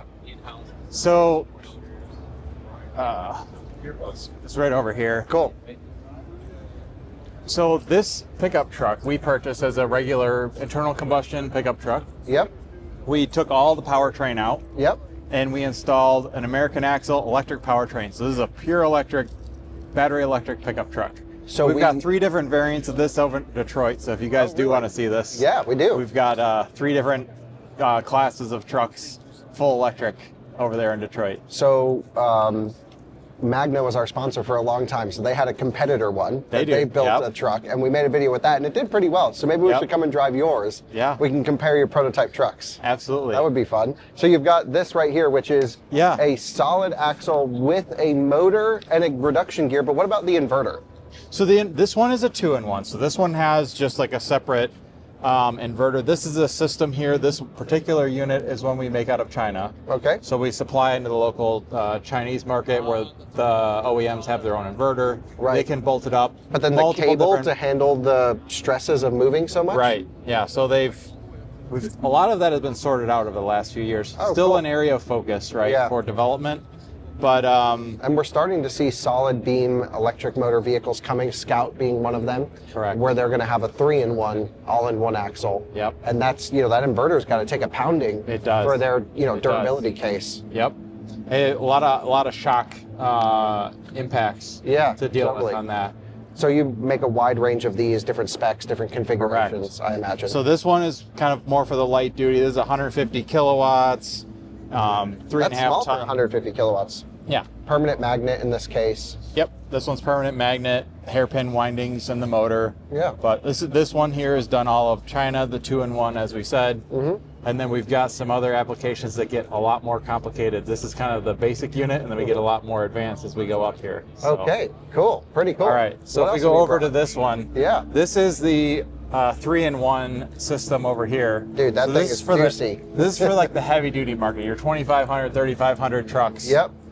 So this has a motor, inverter, and gearbox. So this is where it kind of starts to get unique. This is just a prototype for that market. This Okay. is not in any particular Has it been awarded vehicle. anything yet? Not this one won't be exactly in a, Oh, okay. in a vehicle. This is kind of for our. This is one of them are in our prototype trucks. You'll be Okay. able to see. Cool.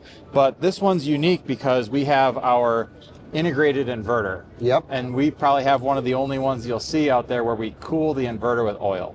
Oh, no way. Yes. That's so we neat. use. So these are your silicon carbide MOSFETs right here Yep, exactly. with your heat sinks. Yep. So we cool They're these. literally sit- immersed in oil. They're immersed in oil. And then we use the oil that comes out of there. We cool the back of the motor, and then we lubricate the gearbox. So one fluid Damn. So then you just have to make sure that your flow is good for everything. Yeah, but you've got an electric oil pump to manage that.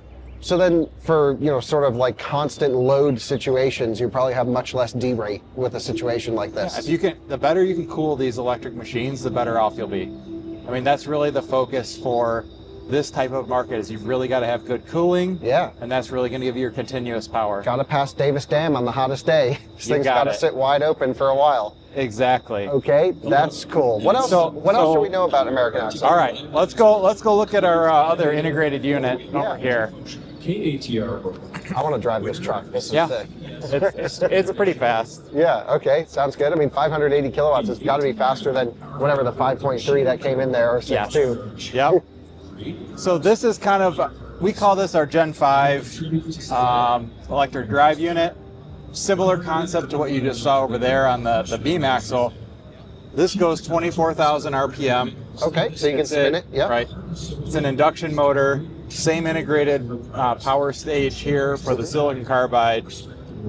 We've even run programs with Department of Energy where we have this one going at 30,000 RPMs. Damn. So should we ask what those are for?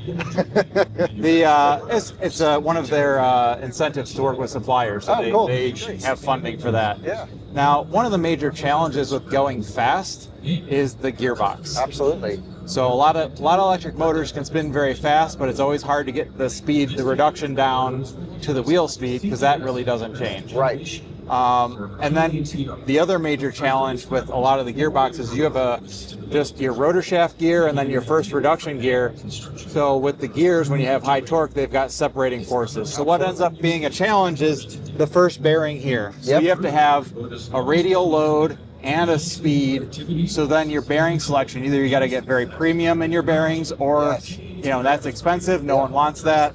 Well, what we have is a dual lay shaft gearbox. Sure. So we've got two gears, one on each side of the rotor shaft. It cancels out those bending forces. Yeah, that makes so it's sense. just a pure torque. Damn. So that's what allows us to go really fast. We kind of break through that speed barrier by having that forces cancel out, and you get a lot easier access to bearings. So this, you could spec this in permanent magnet or induction. You can, absolutely. And it's like a great secondary axle for a lot of OEs. Absolutely. Yeah. We kind of made this as a showpiece of what our technology can do. Yeah. You offer clutch disconnects for permanent magnets as well? Yeah. But what do you typically see automakers doing? They do an induction, or they for their secondary, or they do a permanent magnet with a disconnect? It is a mix. I don't think there's one technology that's taking over the marketplace yet. Yeah. A lot of people are doing one versus the other. Yeah. So I just hope they all work on their tuning of clutch disconnects. I just hate the clunk. I know. We really do like the induction machine. Yeah. I mean, it's so smooth. It's so instant. And they're just reliable. They should just run forever. They've been around forever. Yeah, right? totally. Well, I can't thank you enough for the quick tour. This was going, obviously, in the full tour of CES. Excellent. So this was amazing. I've always wanted to come and talk to you guys and meet you guys. Yeah. So that was amazing. Thank you. And we've got one more, the AMG hybrid unit. Have you seen that?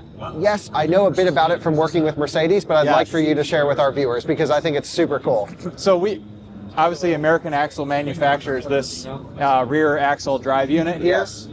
It's got a 2-speed gearbox. It's got your electronic limited slip differential. It takes the 640 horsepower from the twin turbo up front. Yep. And then it takes it out to your rear wheels. You've got a 150 kilowatt motor here to add some additional torque off the line. Really, it gives the vehicle an overall amazing launch performance, and you can even drive in EV mode, although most owners of this probably won't. Yeah, so. GT63S has this, right? Yep. Are there other Mercedes S63? There's a few more. There's the C63. Yeah, all the anything with the E-Performance. Yeah.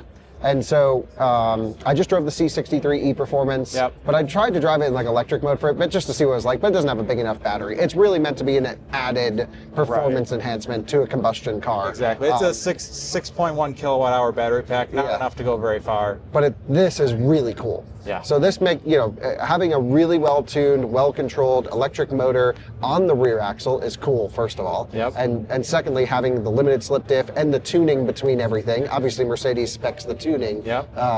But this is what makes the cars so special and so cool. So I'm driving GT63S soon on my personal channel, so stay tuned for that.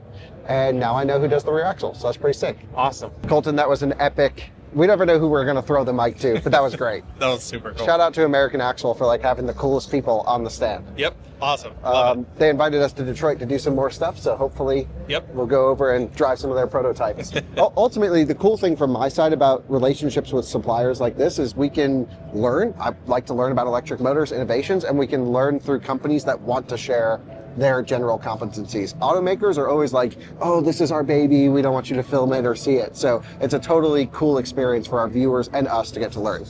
Kubota. Cool stuff in here. Oh yeah, they've got obviously concepts for autonomous or remote controlled, you know, different sort of products, things like this, but this is basically their entire electric booth, dude. Wow.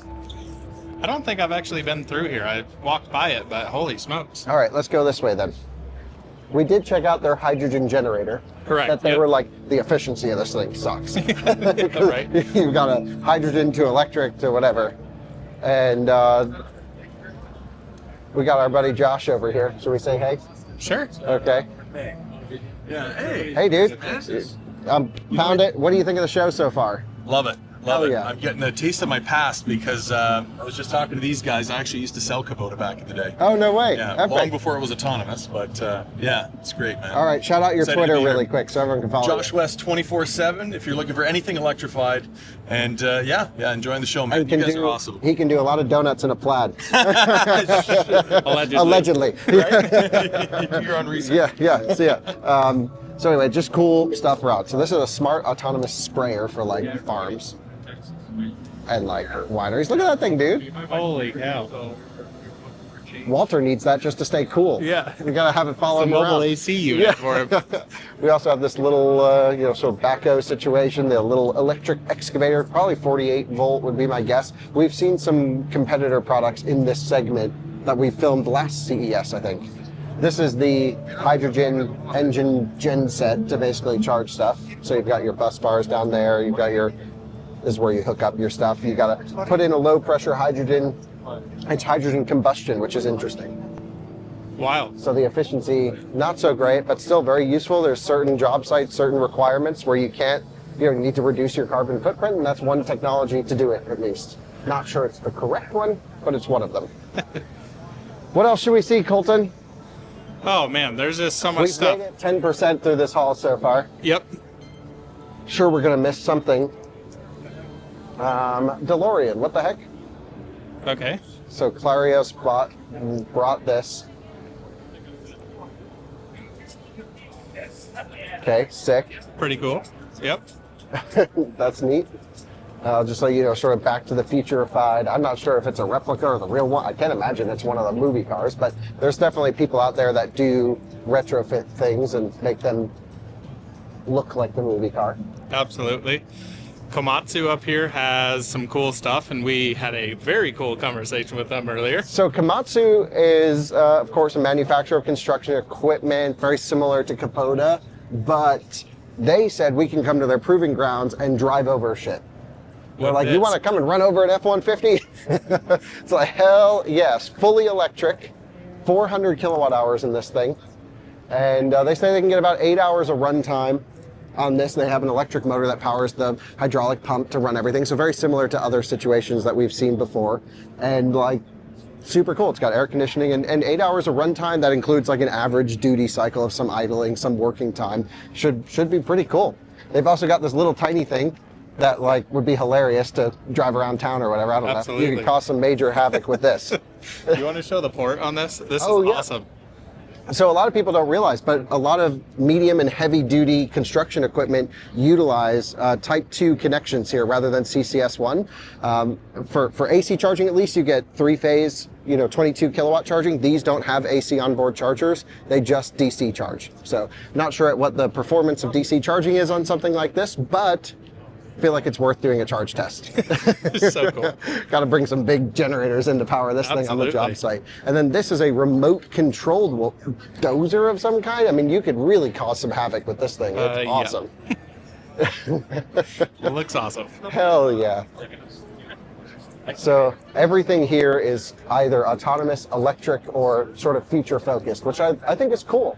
It's expensive. They're like double the cost. I'm guessing, I don't know this to be true, usually double the cost of the combustion variants, but there's still emission goals. There's still inner city pollution issues and other things as to why you need to go electric for these types of applications, especially mining.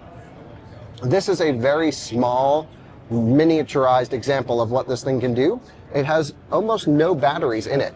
The full-size version of this runs on a cable, Colton, and they just keep it connected. They said the cable is massive, and the operators actually use, I guess, the crane to move the cable so they don't run over it. Oh, wild. That's pretty cool. But even cooler than that is they're already thinking about the future. So we've got to, if we go into space, Colton, which I'm sure is going to happen sooner rather than later, you've got to be able to make construction happen in the space. Yep. And you can see there's a guy in a NASA shirt talking to them over here. So that's pretty cool. Yep. Hello, how are you guys? Hey, can you tell us a little bit about this? Yeah, sure. Do you mind if I put a mic on you really quick? Or if you just hold it right up, that would be great. Okay. Thank you so much. Yeah, so currently here at Komatsu, we've partnered with the Japanese government and their space agency to develop a equipment for operation in space, specifically on the moon, and even more specifically for infrastructure development.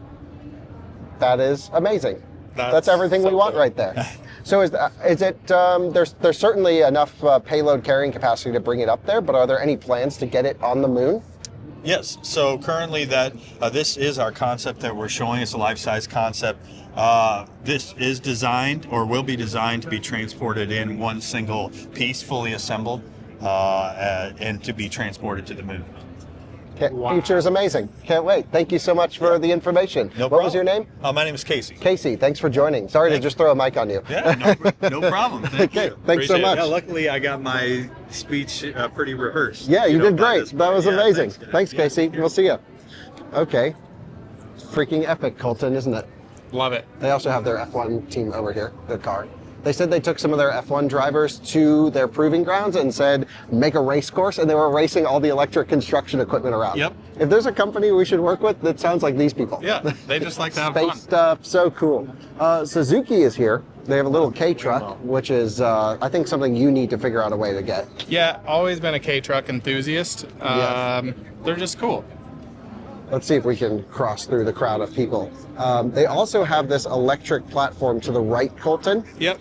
Which is essentially a Suzuki Jimny chassis with battery packs in them.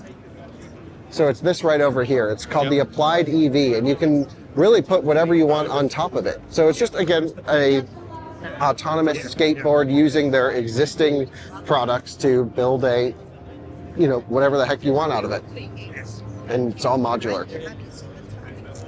Coming over to Waymo now. Waymo, of course, taking sort of a different approach to self-driving than Tesla. Some people would say this is the most technically advanced. Some people would say Tesla is the most technically advanced. Either way, this is, Waymo has gotten to the point where there are driverless rides happening around, but in a very geo-fenced area. Miriam, you want to tell us about Waymo? Yeah, sure. Okay, well, have you been in a Waymo? I've been in many Waymos, but not this one, because I live in San Francisco. Yeah. So of course I get to see the Waymos all the time, and they drive me around. And they got I-Paces out there. They have paces, and you know what's really fascinating for me is that they just keep improving. Like every time, like it's not every day that I take one. Like I take one every 2 or 3 weeks, every month, every 3 months, and boom, every time it's improved. It's unbelievable. You know, you and me are drivers. We notice these things, and it's just like really great. Now in the early days, because our neighborhood, Potrero Hill, has been like a training ground for every autonomous vehicle, Waymo Cruise, now Zooks. Yeah. And it's like in the early days, they used to almost hit us all the time. Oh, really? Yeah, like I'm talking 5 years ago, like Just screech dodge all last over. second, you're like, oh my God. And then now they're like, no, we're good. We're not going to kill you. How's Zooks doing? They're at that drunken toddler stage. Okay. Like autopilot circa 20, But their design is 2017. amazing. They look so cool. Yeah, and this is going to change the game, I think, because first of all, Zeekr, which we love. Yeah, so this is a Zeekr platform Yeah. designed specifically for Waymo? I believe it's not. I think it's a readaptation of something they have in China, but don't quote me on that. Yeah, I'm not sure. Don't quote me on that, Colton. But I think what's cool about it is, as you can see, they've added a whole bunch of stuff to it. Yeah. And they've definitely customized the platform for Waymo. Zeekr's kind of taken over. I mean, Geely in general is doing Geely incredible is doing. stuff. I love their stuff. Yeah. I want Zeekr as a brand to come to the US Yeah. so bad. If you guys can make it happen. See, my thought, and I want to hear this. I don't want to derail your video, but you and I We're just nerd doing a out. full tour, so whatever. So, do you think, like, I feel like Polestar should be rolled into Volvo because Absolutely. Polestar doesn't even know its own identity, right? Yeah. Right? Yep. You agree? Yep, Okay. with you. And then bring Zeekr in Polestar's place. Correct. Exactly. Yeah. So we're in agreement. I'm a as huge usual. Zeekr fan. It's I'm like we might driving as well this not week. make videos because every Yeah. time we're like, Yeah, okay. we always hang out. So anyway. So there you go. Cool. Thanks for joining. Thanks so much. Also, Theo, great to meet you. And happy birthday, Miriam. Thank you. Okay, so this is one of the Waymo products, Colton, the Zeekr situation. Super cool. And they also have other vehicles on the road. So most people will be familiar with their I-Pace and Pacifica offerings, Right. this is the I-Pace. So now I-Pace is kind of out of production. Magna built this one, by the way. I think Jag wish they never built this one because they have to buy back all the early ones for battery issues. Jag has not been producing cars, and I don't think will produce cars for another little while. It's a whole nother topic. Yeah. I'm excited for the future of Jag because I love the concept. I didn't like the marketing. I thought that was dumb, Right. but I love the concept. Yeah, I don't know. You're not sold on it.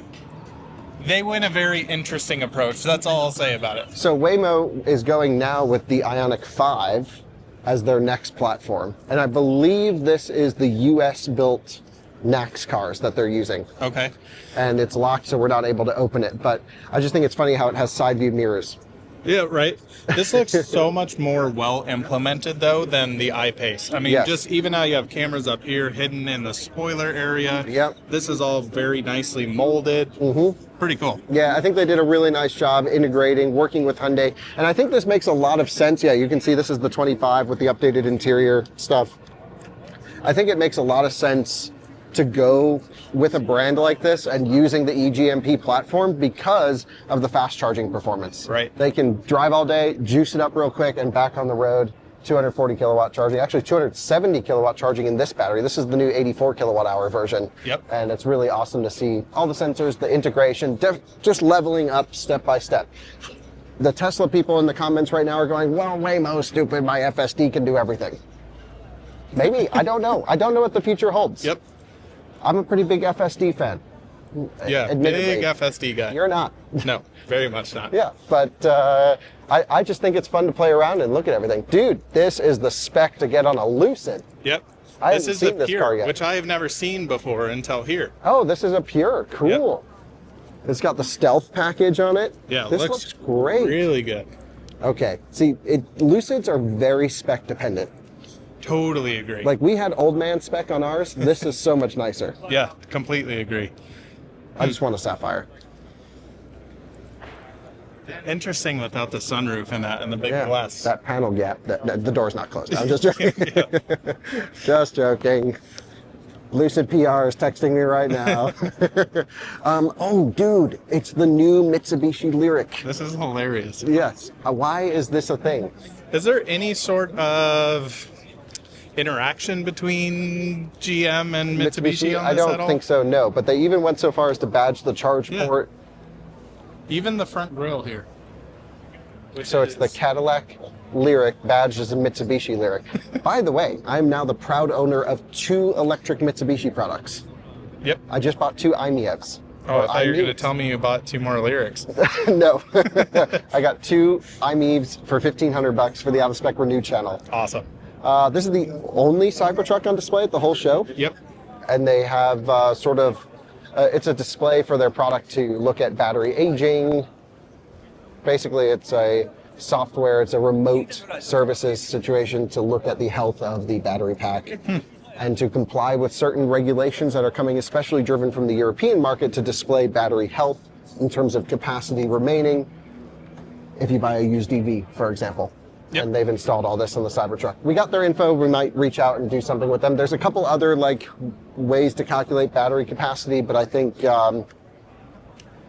I don't know. I've just never been totally convinced of any of these third-party battery health installation things that they're actually accurate. Lyric over here. Lyric's kind of the star of the show. Yeah, really. Which I'm very surprised about. We didn't go buy it, but there's a VinFast down that way. I don't think you can see it. Somewhere down there. Yeah. There's Doesn't an matter. orange one. Yeah. Best color. Yeah, very much so. Making our way over to another AI ADAS company is Apex AI. About all I know about it. I visited their office like years and years ago, and I still don't think we've seen much from them. But Colton, I think now's a good time that we should insert our full tour of the Autel booth with our buddy Dan. Sounds good. Let's do that. Guys, you join us over at the Autel booth. My buddy Dan, who's been on the I-90 Surge and a bunch of videos. So we love Autel charging. We love Autel products. We have Autel products. I use Autel products every day. And now you have new Autel products. We do. So tell us about them. All right. So this is our new AC Pro. Single port, 19.2 kilowatt. 80 amp, baby. 80 amp. Full send. All the way. So what this one really adds is, our original AC, commercial AC charger, it's been on the market like over 2 years now. So there was a few protocols and things that didn't exist back then. So this implements all of those new features. So it supports plug-in charge on AC? Plug-in charge on AC. We're, I think, one of the only ones. Yeah, very few. And then OCPP 2.0 that didn't exist back in the day. So it's, different chipset and stuff to support that. So it supports all of that, but there's two really cool features about this that I think are even better than those, and that one is the installation. So the back plate on this, an electrician is going to wire that in, they mount that, they wire in the back plate, plug in the Ethernet to it, and all that, and then there's an NFC chip. And so what that enables is that the installer, they can use our phone app, or whoever is going to own and operate this, they can just send the configuration file to the installer through their phone app. And that way, if you're putting, let's say, 10 of these in a parking garage, the installer doesn't need to learn how to configure the chargers and potentially do something wrong. The owner or operator can just send the configuration file. The installer just taps that to the NFC tag. Boop, boop, boop. Then everything's configured. That saves the configuration, and then basically they just insert the charger, 4 screws, and now it's powered on, and all the configuration is now saved, always on that chip, but then it's going to be on the screen. And then that way too, if you ever need to swap a charger out, let's say, cable gets damaged or, has an internal issue at some point, then it's basically just swapping the charger body out, putting the new one on, and that configuration is always saved on the chip. You and I have seen so many installations that have been messed up, not from the hardware install, but the actual software configuration. Running through different ports, not matching up, all these things. Exactly. So you've solved that. Yes. Really cool. Yeah, I mean, we've done internal studies of most of the tech support questions that we do get, what's the root cause? And 80%. It's usually due to human error and some, installation error, configuration error of some kind. So it's if we can prevent that in every way possible, this is a one big step in that. So let's see what else you got. So you've got new AC Pro, we've got a new payment terminal. Yeah, so this is, basically like a kiosk function. So, AC chargers, typically they don't really have the space requirements to put a physical credit card reader. There's always the, the QR code based app payment. Sure. Just used it the other day at Resorts World. They have all those 80 amp dedicated ones. Yep, they got a lot of them. And then there's also a lot of rebate programs and stuff that require a payment terminal for AC chargers. And so this is like a kiosk, and then it communicates via OCPI to, however many chargers you have. And then that way somebody just can come over to this, they tap which charger they're going to use, swipe the card, and then charge. Authorizes the Love it. I'm a huge kiosk proponent. I really want to see it. Yep. Okay, so that's AC. Yeah. Let me show you our new DC. Let's take a look. You brought a Blazer, by the way. Living that low voltage lifestyle. Oh, loving it. Dude, first of all, cable management, hell yeah. Yep. Okay, so you Very normally robust. have the swing arms like what's on that dispenser over there. Correct. What's up with this? So, obviously this is, as far as moving components and stuff, this is very robust. Way less possibility of this, getting damaged or, needing adjustment in the future. So this is our brand new DH480. We just released it at the show yesterday. We can do 2 ports on this, or also 4 ports, so 2 more on the back side. Cool. So one of the reasons for the spring style CMS is that, the swing arm style works great if you have just 2 ports. Yes. But if we have 4 up there, it's not They all going to work bump with into it. each other. Yeah. Things get tangled. So that's the other reason we chose So this just to design. confirm, this is 480 kilowatt all-in-one. All-in-one. In the size that's a comparable in the market 400 kilowatt unit. Correct. So you've got 80 more kilowatts. 80 more kilowatts.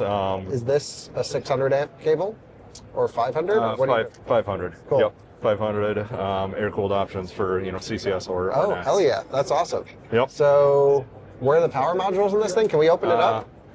I don't have the key on me. We can break but into I it. I can grab. Well, I can let's get do one it. of the We'll keys. come around to the end and we'll open, because this is the real big boy. Yep. This is awesome. I mean, Yes. it is the highest power all-in-one in our market. I believe so. Yeah. Yeah, and we have the 40 kilowatt power modules on this one. So Okay. it was 20 in our previous DC fast, Yeah. upped it to 40. And with this too, we can also redistribute that power in 40 kilowatt increments to any of the 4 ports, 2 ports or 4 ports. And that's also more granularity than other competitors out there. Correct. Yeah. So a lot of times, Love it. in the past, it's basically 2 cars plug in and then it splits power modules and they can't share back and forth. Yeah. But with this, as one vehicle's charge curve starts going down, as soon as there's a 40 kilowatt Yeah, power it'll start breaking module them over. available with our new DC matrixing module configuration in this, Yeah. now we can reallocate that to a different port as soon as they Amazing. become available. Then you've got the real big boy over here. Yep. So this, what the heck's going on here? Because I've only heard about this. You haven't seen one yet. I've never seen one. Oh, man. Maybe that's not true. Maybe there was one at ACT. Maybe. I don't Maybe. even recall. I don't know. Too many trade shows. Okay, yeah. So this is our big distributed DC setup. So you go up to 640 kilowatts in this power cabinet. Same 40 kilowatt power modules we use in this as that.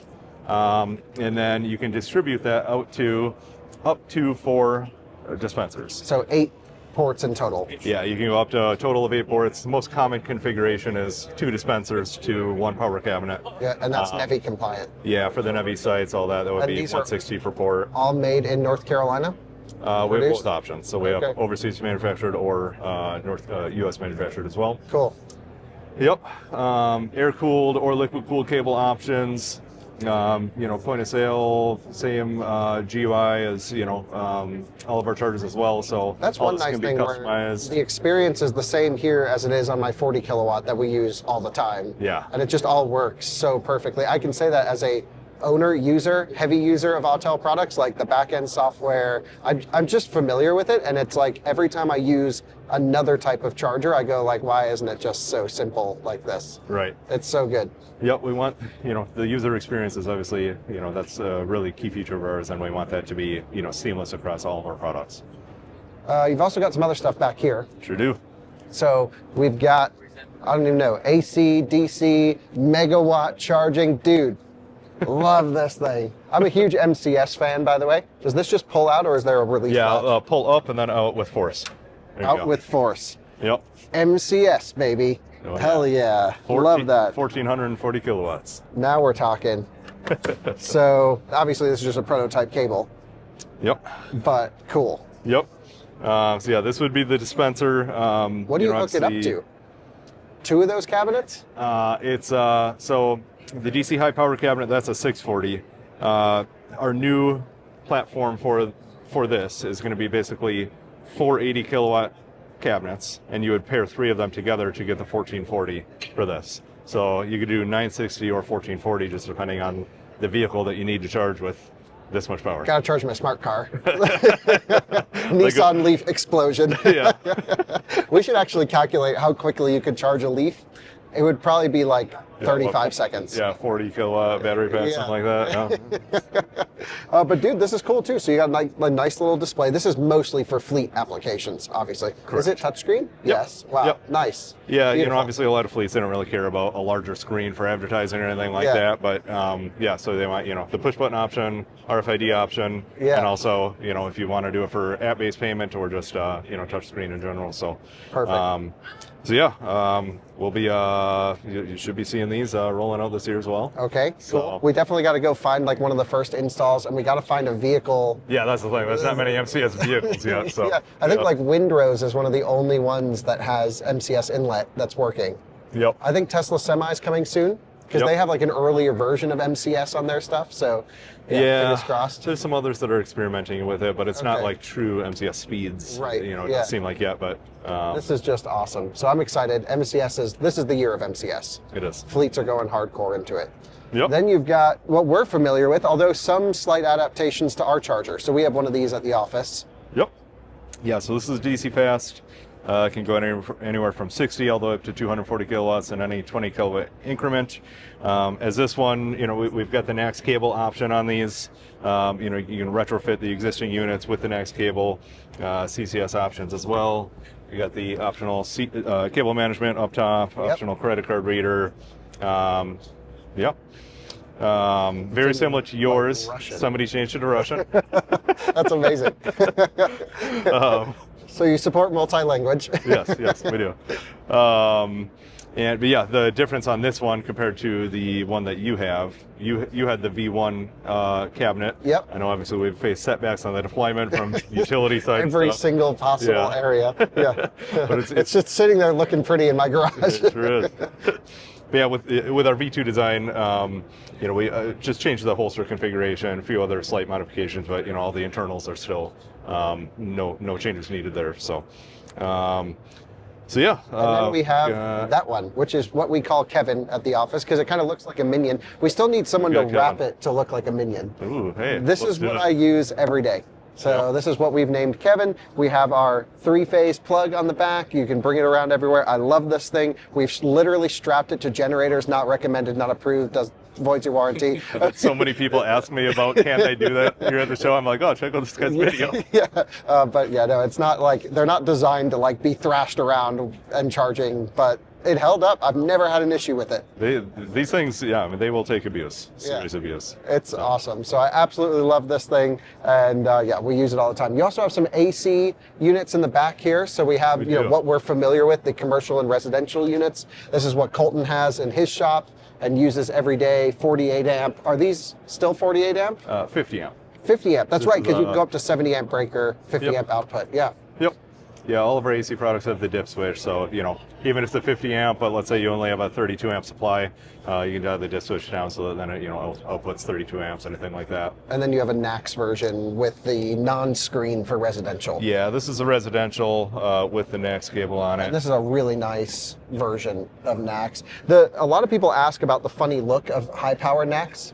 And it's really, the high voltage requires that separation, so you can't have this top thing. And they just look dumb. They do. But it's the way it has to be. This is what most of us are used to from Tesla, but Tesla doesn't support high voltage currently. But if you go to a version 4 dispenser site, they look like that. Yep. So that's just the voltage thing. A lot of people are like, oh, non-Tesla NACS is looking weird, but it's just because they support high voltage. This is AC, low voltage, no problem. Yeah, those ones, I call it the dolphin design. They look like a dolphin. Yeah, totally. So then we've got this, which we have going in at our office within just a matter of a couple days, I think. It's happening very soon. Okay. So we have our AC Pro. I don't know if we're going to be able to do dual 80 amp hookup on ours, but it supports a wide range of configurations. And this is the perfect like mall, hotel charging unit. And what's cool is the price point on this for the dual 80 amp output is like significantly less than anything else in the market. Yeah, and this one is 1511A compatible as well. A lot of configuration options just depending on what you need. So, like the charger body is here. So this is, the common configuration. So pedestal mounted to the floor with the cable management added on with the credit card reader. But if you need to like wall mount it, you can wall mount the cable management to a wall and then just the charger body mounts to the CMS.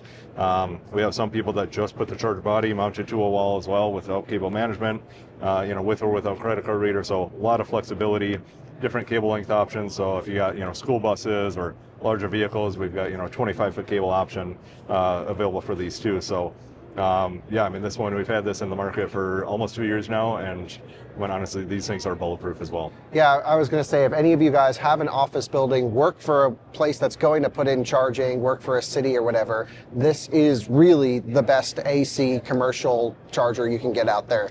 I can't wait to get ours installed. We're going to walk you through the commissioning and setup, which is literally just boop, boop, done, and which is also cool. So we'll show everyone that, and can't wait to get this installed at the powerhouse. Should be cool. So thanks for the tour, Dan. Yeah, not a problem. Thanks. Always good to have you on the channel. Yeah, thanks for coming back. And I guess see you at dinner tonight. All right, sounds good. Audi SQ6 e-tron leaving the Autel booth right now. You can configure the running lights on this thing, built on PPE platform, and cool to see Q6 and SQ6 in the US available. Not sure the excitement as well as we were hoping for. Our videos on Q6 and SQ6 just haven't been getting views. People don't seem to care too much. Yeah, I don't know. It looks like a Q4 e-tron to me. So there's two ways to look at it. It's like a Macan for 20 grand less, and you get 270 kilowatt charging and great route planning and fantastic integration and, you know, all this stuff. And the other way to look at it is like, it's going to depreciate a lot. Yeah, if anything is like the previous e-trons, these will not be worth much in very short amount of time. The question is, why would you buy a Q8 e-tron when this exists? Q8 e-tron feels a bit more premium, but almost 100, actually it is 100 kilowatt less peak charging speeds. Wow. On the premium model. Speaking of something that charges really well, there we go. Lotus Electra. And this is a US spec Electra. This one is it? Yeah, it's got the markers. Oh, that's it's got true. CCS1.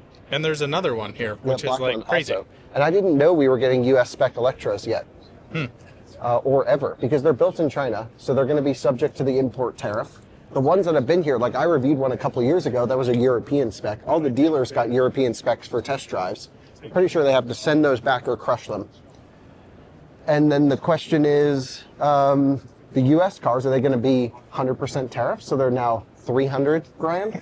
I don't know. I think it's going to be like 220 base to like 350. Woof. If they keep the same pricing, they may have to discount some. Mustang Mach-E over here, Colton. Yay. Yay. Moving on. Okay, here we go. Your style of automotive industry, this way. What do we have? 765 LT, Colton? Yep, and a Koenigsegg Regera. These are both owned by Hamilton Collection. I love their stuff. They have a Rimac. Subscribe. Yeah. Very sick. They should have had the rim outs here. I know. That would have been amazing here, actually. Yeah, Koenigsegg, just casually chilling here. So love that. Yeah, another company similar to American Axle over this way. Schaeffler, we've seen some of their stuff in previous shows. And then we've got the Garmin booth for navigation, Pioneer for audio. We have Tier IV, or is it Tier 4?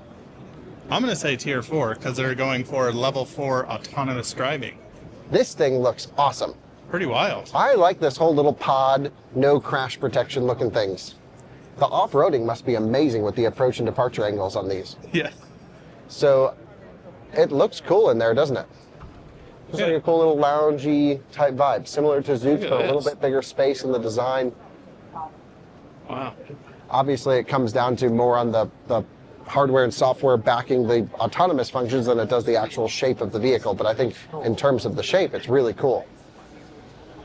Is this one of those that can go forward and reverse? It looks like it. It appears like it could, but I'm not 100% sure. Pretty cool. Yeah. Do you work here by chance? Yeah. Could we ask you some questions about this one? And so, how close to series production are you? At this moment, this is not serious production. The other vehicle already in series production. So you have one that is this based off of that vehicle over there? That is a different purpose. Different purpose. Yep. Okay. And yeah, looking forward to seeing this when it happens. Could be pretty exciting. Yeah. Yeah, good luck. Okay, thank you very much. Yep, thank you. All right. I'm more confused than when we got there, Colton. A few of the booths have definitely been like that. Yeah, he's very nice, but this is a different purpose. He didn't say which purpose, but that's okay. Anyway, what else should we show? We can go this way. We can show the Pebble. If you're watching this video, we already have a full tour of the Pebble RV on this channel. Also, Corning from Glass Manufacturing brought a Rivian R1S. It's the same one they've brought in years past. This is the only Rivian we've seen all show. Except for the RCV. Right, of course. A lot of BMWs on display, i7s, X3s, stuff like that, just scattered around. But I think that's most of it. Honda, we have not gone by. Yeah, how did we miss Honda? It's just to the right, isn't it? Hyundai Mobis also has displayed some things, such as brainwave detection. So if you're like watching and your eyes are on the road, but you're not actively watching the road because your brain has like gone into sleep mode, you know, like how so you just zone out sometimes? They now detect that. I feel like they're getting so overly concerned about my safety. What happens if I just zone out all the time? Yeah, then your car won't move. They're not going to let you drive. Nissan Ariya. That's the Platinum E-Force, by the way. That's the nice one. Actually, it may not be a platinum now that I'm seeing the interior. I thought the platinums only have blue interiors. This is a DC charger on this side. It's from New High, I think is what that symbol means. But it's rated at 250 kilowatts, but it's only 250 amps. So they're expecting you to get 250 kilowatts at 1,000 volts, which is not possible from any car on the market. Lucid could get you close. No, because when you're up in high voltage, you can't pull that much power. Oh, of course. So you're down to like 8 kilowatts at 99%. Nice. So yeah, it wouldn't be possible. Oh, EX90, dude. Love it. Is this your first time seeing the EX90 at the show? Yep. Really like it. Really like it. It's cool. Yeah, built on similar platform to Polestar 3. It's one of the first non-Teslas in our market to charge at over 500 amps because it's still a low voltage architecture. Part of Geely family, so like why doesn't this get the Zeekr Golden Brick battery with 500 plus kilowatt charging? Right. What's up with that, guys? Give it, you know, they know how to do it. Get us the fast charging stuff. Totally agree. We've got a Kia EV9, so Colton's favorite vehicle right over here. I've gotten a hard time lately for my Kias. Yeah, because you own 2 Kias. Yeah, they're cheap. Cheap on a lease.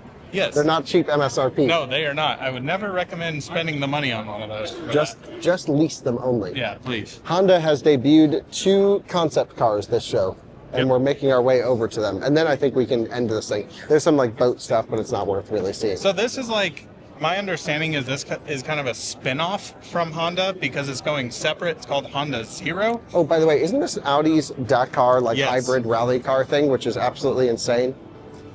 Looks epic. So cool. Okay.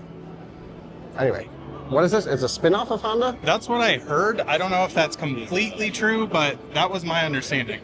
Okay, to be honest, they have a different logo.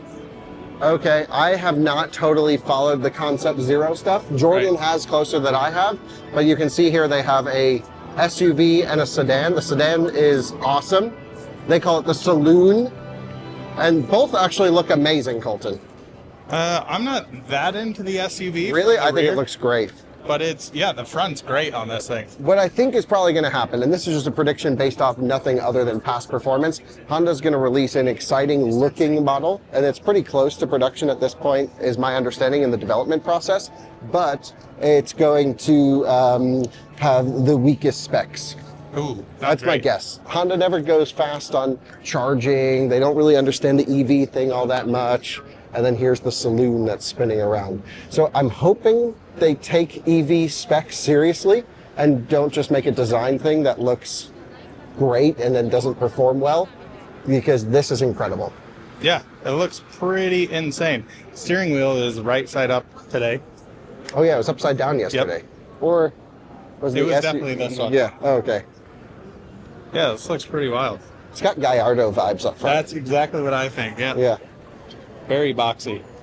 All right, well that's it. We'll see if we can find any more stuff to film for you guys, but